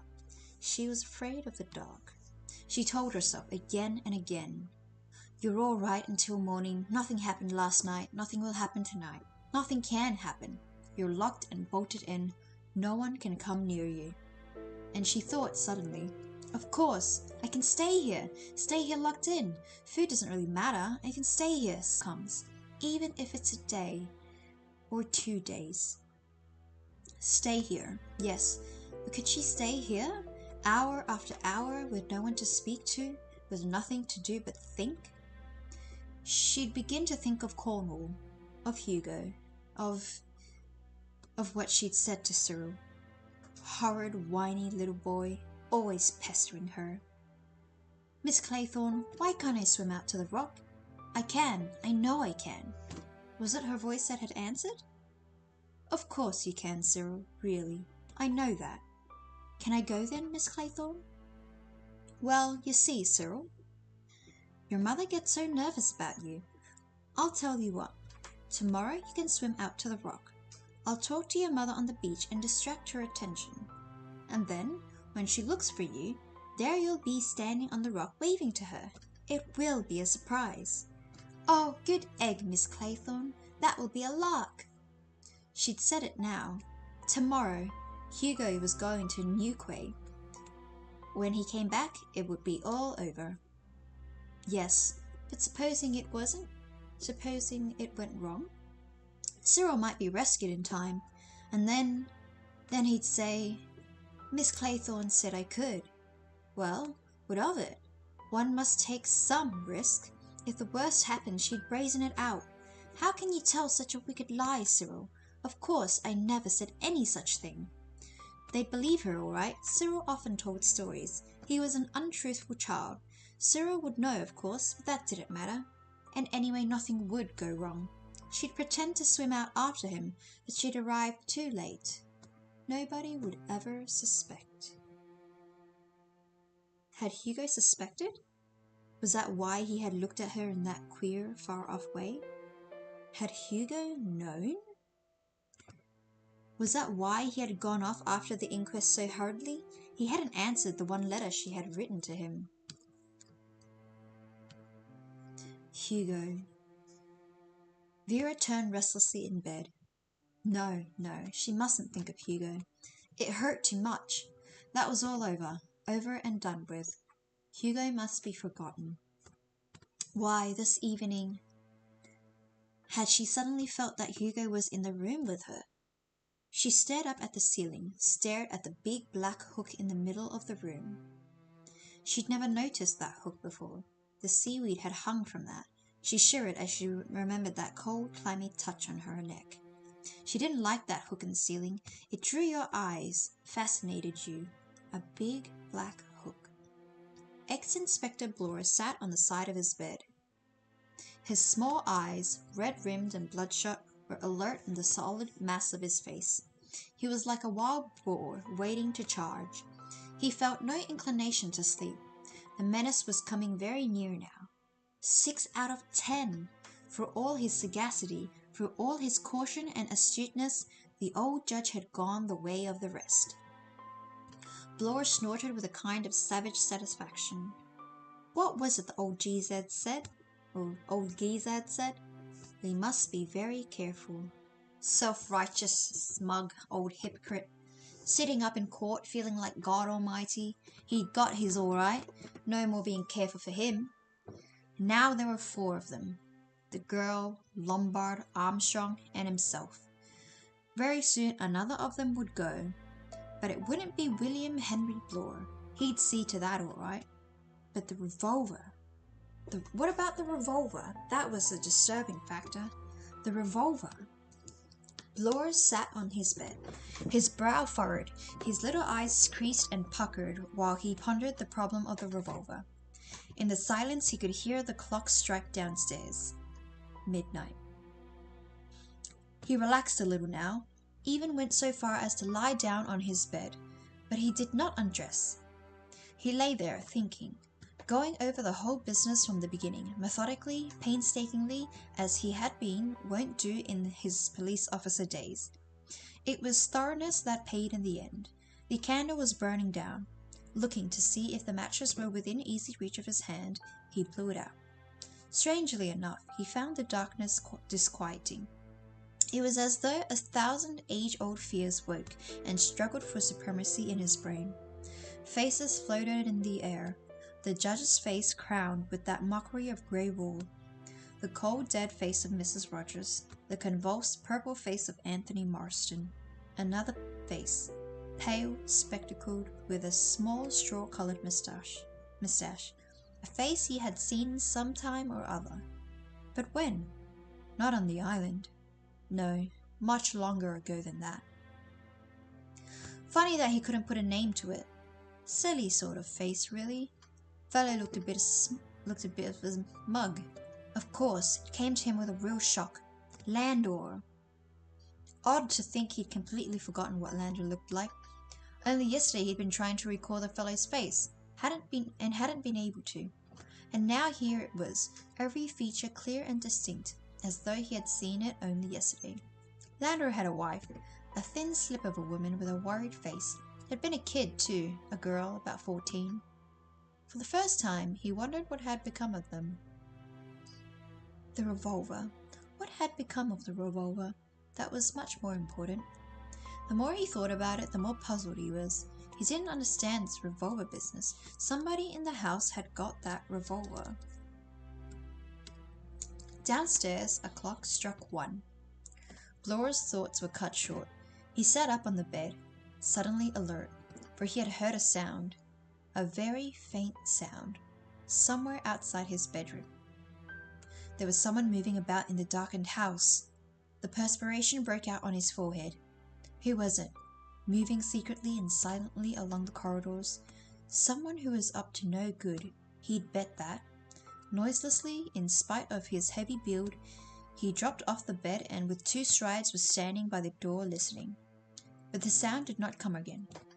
Nevertheless, Blore was convinced that he was not mistaken. He had heard a footfall just outside his door. The hair rose slightly on his scalp. He knew fear again. Someone creeping about stealthily in the night. He listened, but the sound was not repeated. And now, a new temptation assailed him. He wanted, desperately, to go out and investigate, if he could only see who it was prowling about in the darkness. But to open his door would be the action of a fool. Very likely that was exactly what the other was waiting for. He might even have meant Blore to hear what he had heard, counting on him to come out to investigate. Blore stood rigid, listening. He could hear sounds everywhere now. Cracks, rustles, mysterious whispers. But his dogged, realistic brain knew them for what they were, the creations of his own heated imagination. And then, suddenly, he heard something that was not imagination. Footsteps.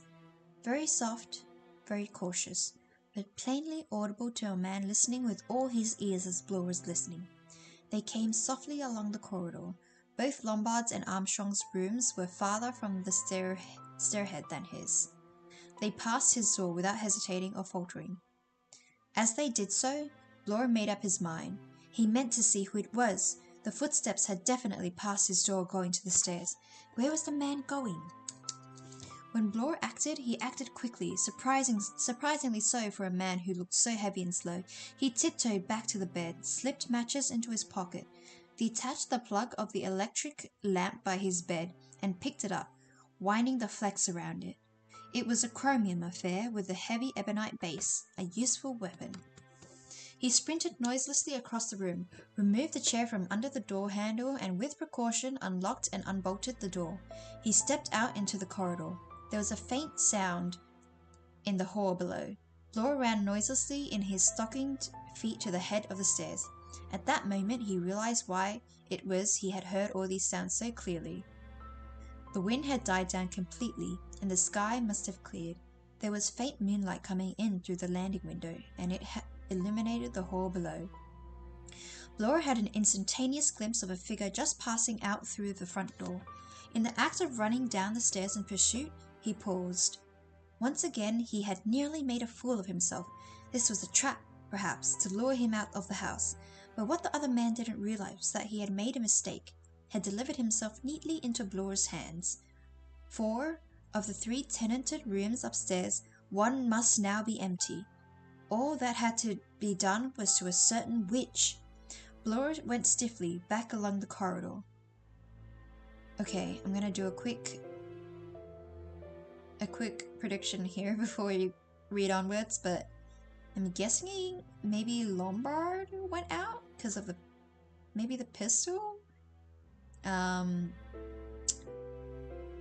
So yeah, and then maybe Blore suspects Lombard and then tries to kill him.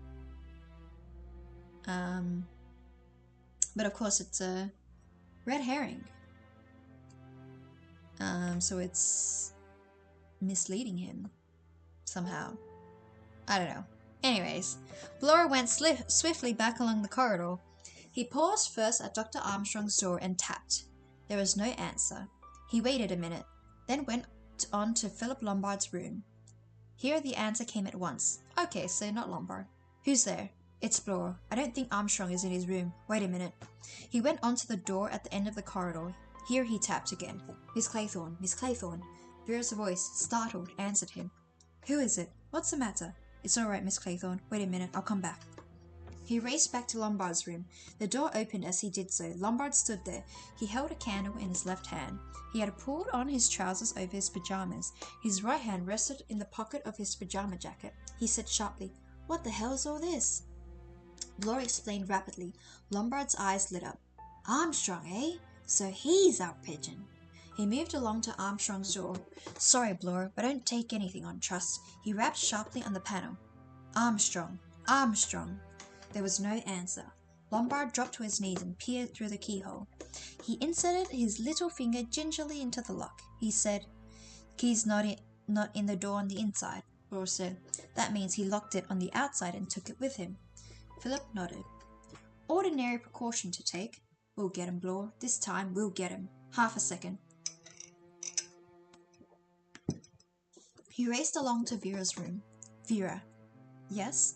We're hunting Armstrong. He's out of his room. Whatever you do, don't open your door. Understand?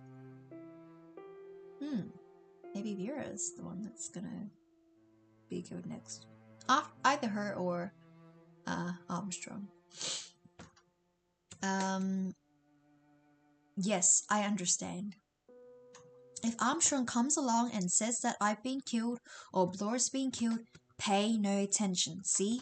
Only open your door if both Blore and I speak to you. Got that? Vera said. Yes, I'm not a complete fool, Lombard said. Good. He joined Blore. He said, and now, after him. The hunt's up. Blore said, You'd better be careful. He's got a revolver, remember? Philip Lombard Philip Lombard, racing down the stairs, chuckled. He said, "That's where you're wrong." He undid the front door, remarking, "Latch pushed back so he could get in again easily." He went on, "I've got that revolver." He took it half out of his pocket as he spoke. "Found it put back in my drawer tonight." Laura stopped dead on the doorstep. His face changed. Philip Lombard saw it. "Don't be a damn fool, Laura. I'm not going to shoot you. Go back and barricade yourself in if you'd like. I'm off after Armstrong." He started off into the moonlight.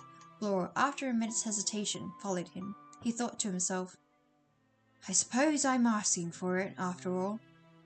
After all, he had tackled criminals armed with revolvers before now. Whatever else he lacked, Blur did not lack courage. Show him the danger and he would tackle it pluckily.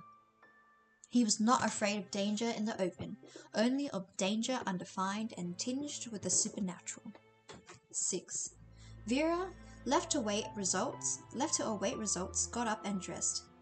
She glanced over once or twice at the door. It was a good solid door. It was both bolted and locked and had an oak chair wedged under the handle. It could not be broken open by force. Certainly not by Dr. Armstrong. He was not a physically powerful man. If she were Armstrong, intent on murder, it was cunning that she would employ, not force. She amused herself by reflecting on the means he might employ. He might, as Philip had suggested, announce that one of the other two men was dead. Or he might possibly pretend to be mortally wounded himself, might drag himself groaning to her door. There were other possibilities. He might inform her that the house was on fire. More, he might actually set the house on fire. Yes, that would be a possibility. Lure the other two men out of the house. Then, having previously laid a trail of petrol, he might set light to it.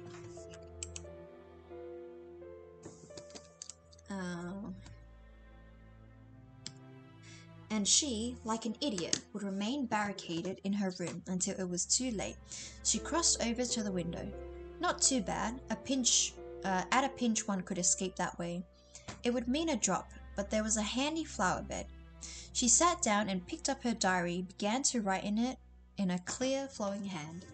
One must pass the time. Suddenly she stiffened to attention. She had heard a sound. It was, she thought, a sound like breaking glass, and it came from somewhere downstairs. She listened hard, but the sound was not repeated. She heard, or thought she heard, stealthy sounds of footsteps, the creak of stairs, the rustle of garments. But there was nothing definite, and she concluded, as Blur had done earlier, that such sounds had their origin in her own imagination. But presently she heard sounds of a more concrete nature. People moving downstairs, the murmur of voices, then the very decided sound of someone mounting the stairs, doors opening and shutting, feet going up to the attics overhead, more noises from there.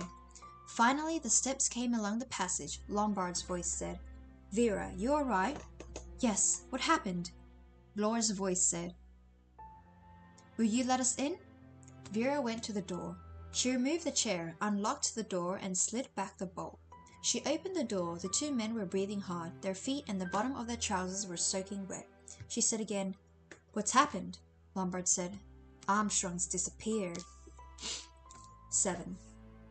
Vera cried. "What?" Lombard said. "Vanished, clean off the island." Laura concurred. "Vanished, that's the word, like some damned conjuring trick." Vera said impatiently, "Nonsense, he's hiding somewhere." Laura said, "No, he isn't. I tell you, there's nowhere to hide on this island. It's as bare as your hand. There's moonlight outside, it's as clear as day it is, and he's not to be found." Vera said, "He doubled back to the house." Laura said, "We thought of that. We've searched the house too. You must have heard us. He's not here, I tell you. He's gone. Clean vanished. Vamoosed." Vera said incredulously, "I don't believe it." Lombard said, "It's true, my dear." He paused and then said, "There's one other little fact. A pane in the dining room window has been smashed, and there are only 3 little soldier boys on the table."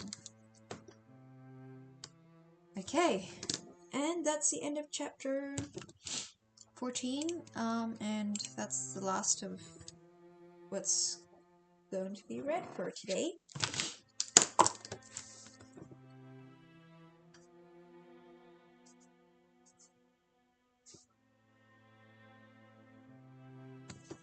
So yes, we're at just over 2 hours now, so that's pretty good.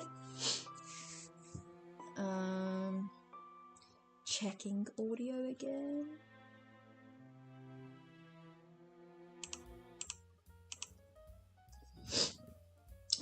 Apologies for the stiffy nose.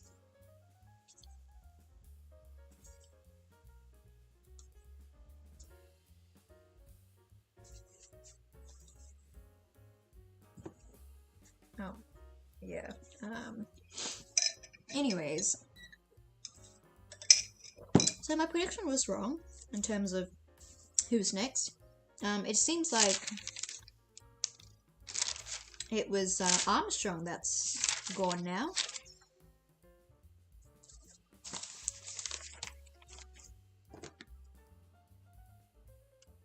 But it wasn't by Lombard or Bloor's hand. So he was still killed by the other guy. I still suspect it's that boatman. Narcot or something.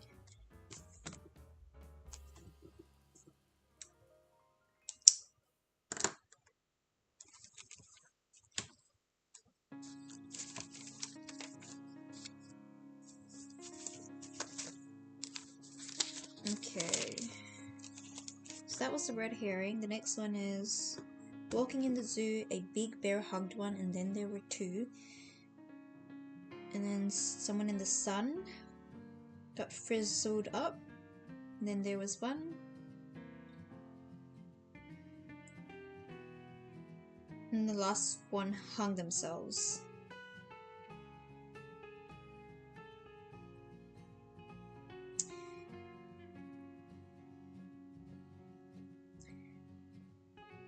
Maybe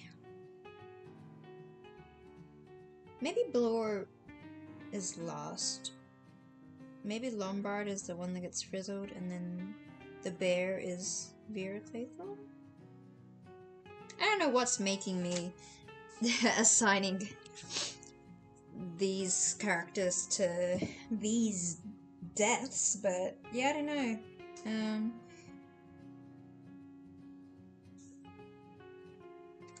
But yeah, looks like we don't have any audience comments.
Okay, I don't know how I got muted.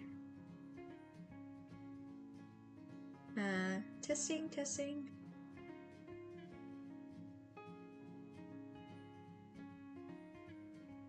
Yeah. Oh, actually, I think I might know how I got muted. Let me test something. Even if I...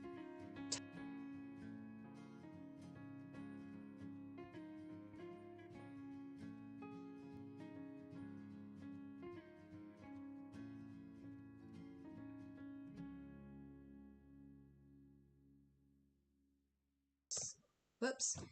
So yeah, my hotkeys work when I'm on another window as well, which is interesting. Maybe I don't know if I can change that in my settings.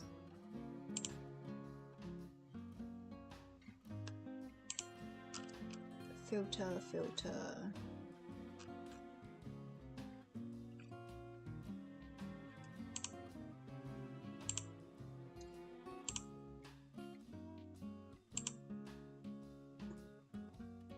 Sorry, I just had both audios overlapping accidentally.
Mute, unmute, push to talk.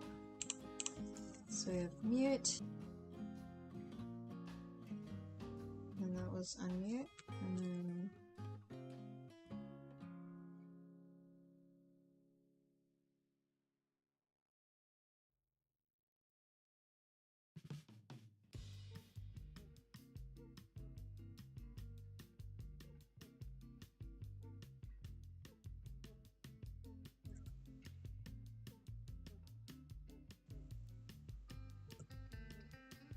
I don't know how this push to talk is supposed to work.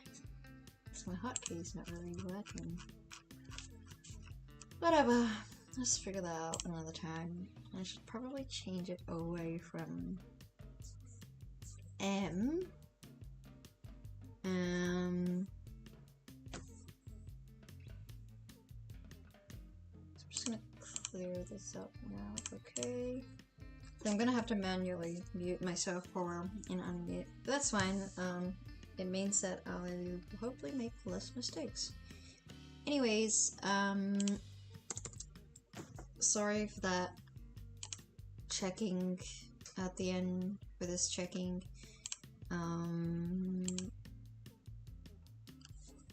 Yeah.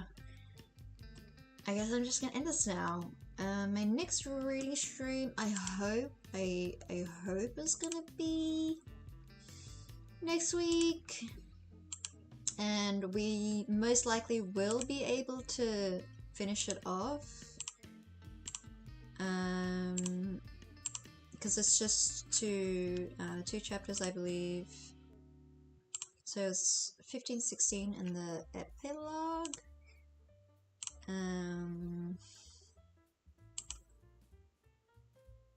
Yeah, so I guess I'll end this here.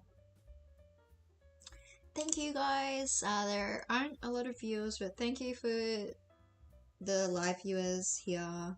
There should be at least one of you. And yeah, if anyone decides to watch this back as well, thank you for the penultimate reading stream of this Agatha Christie novel, and see you next time.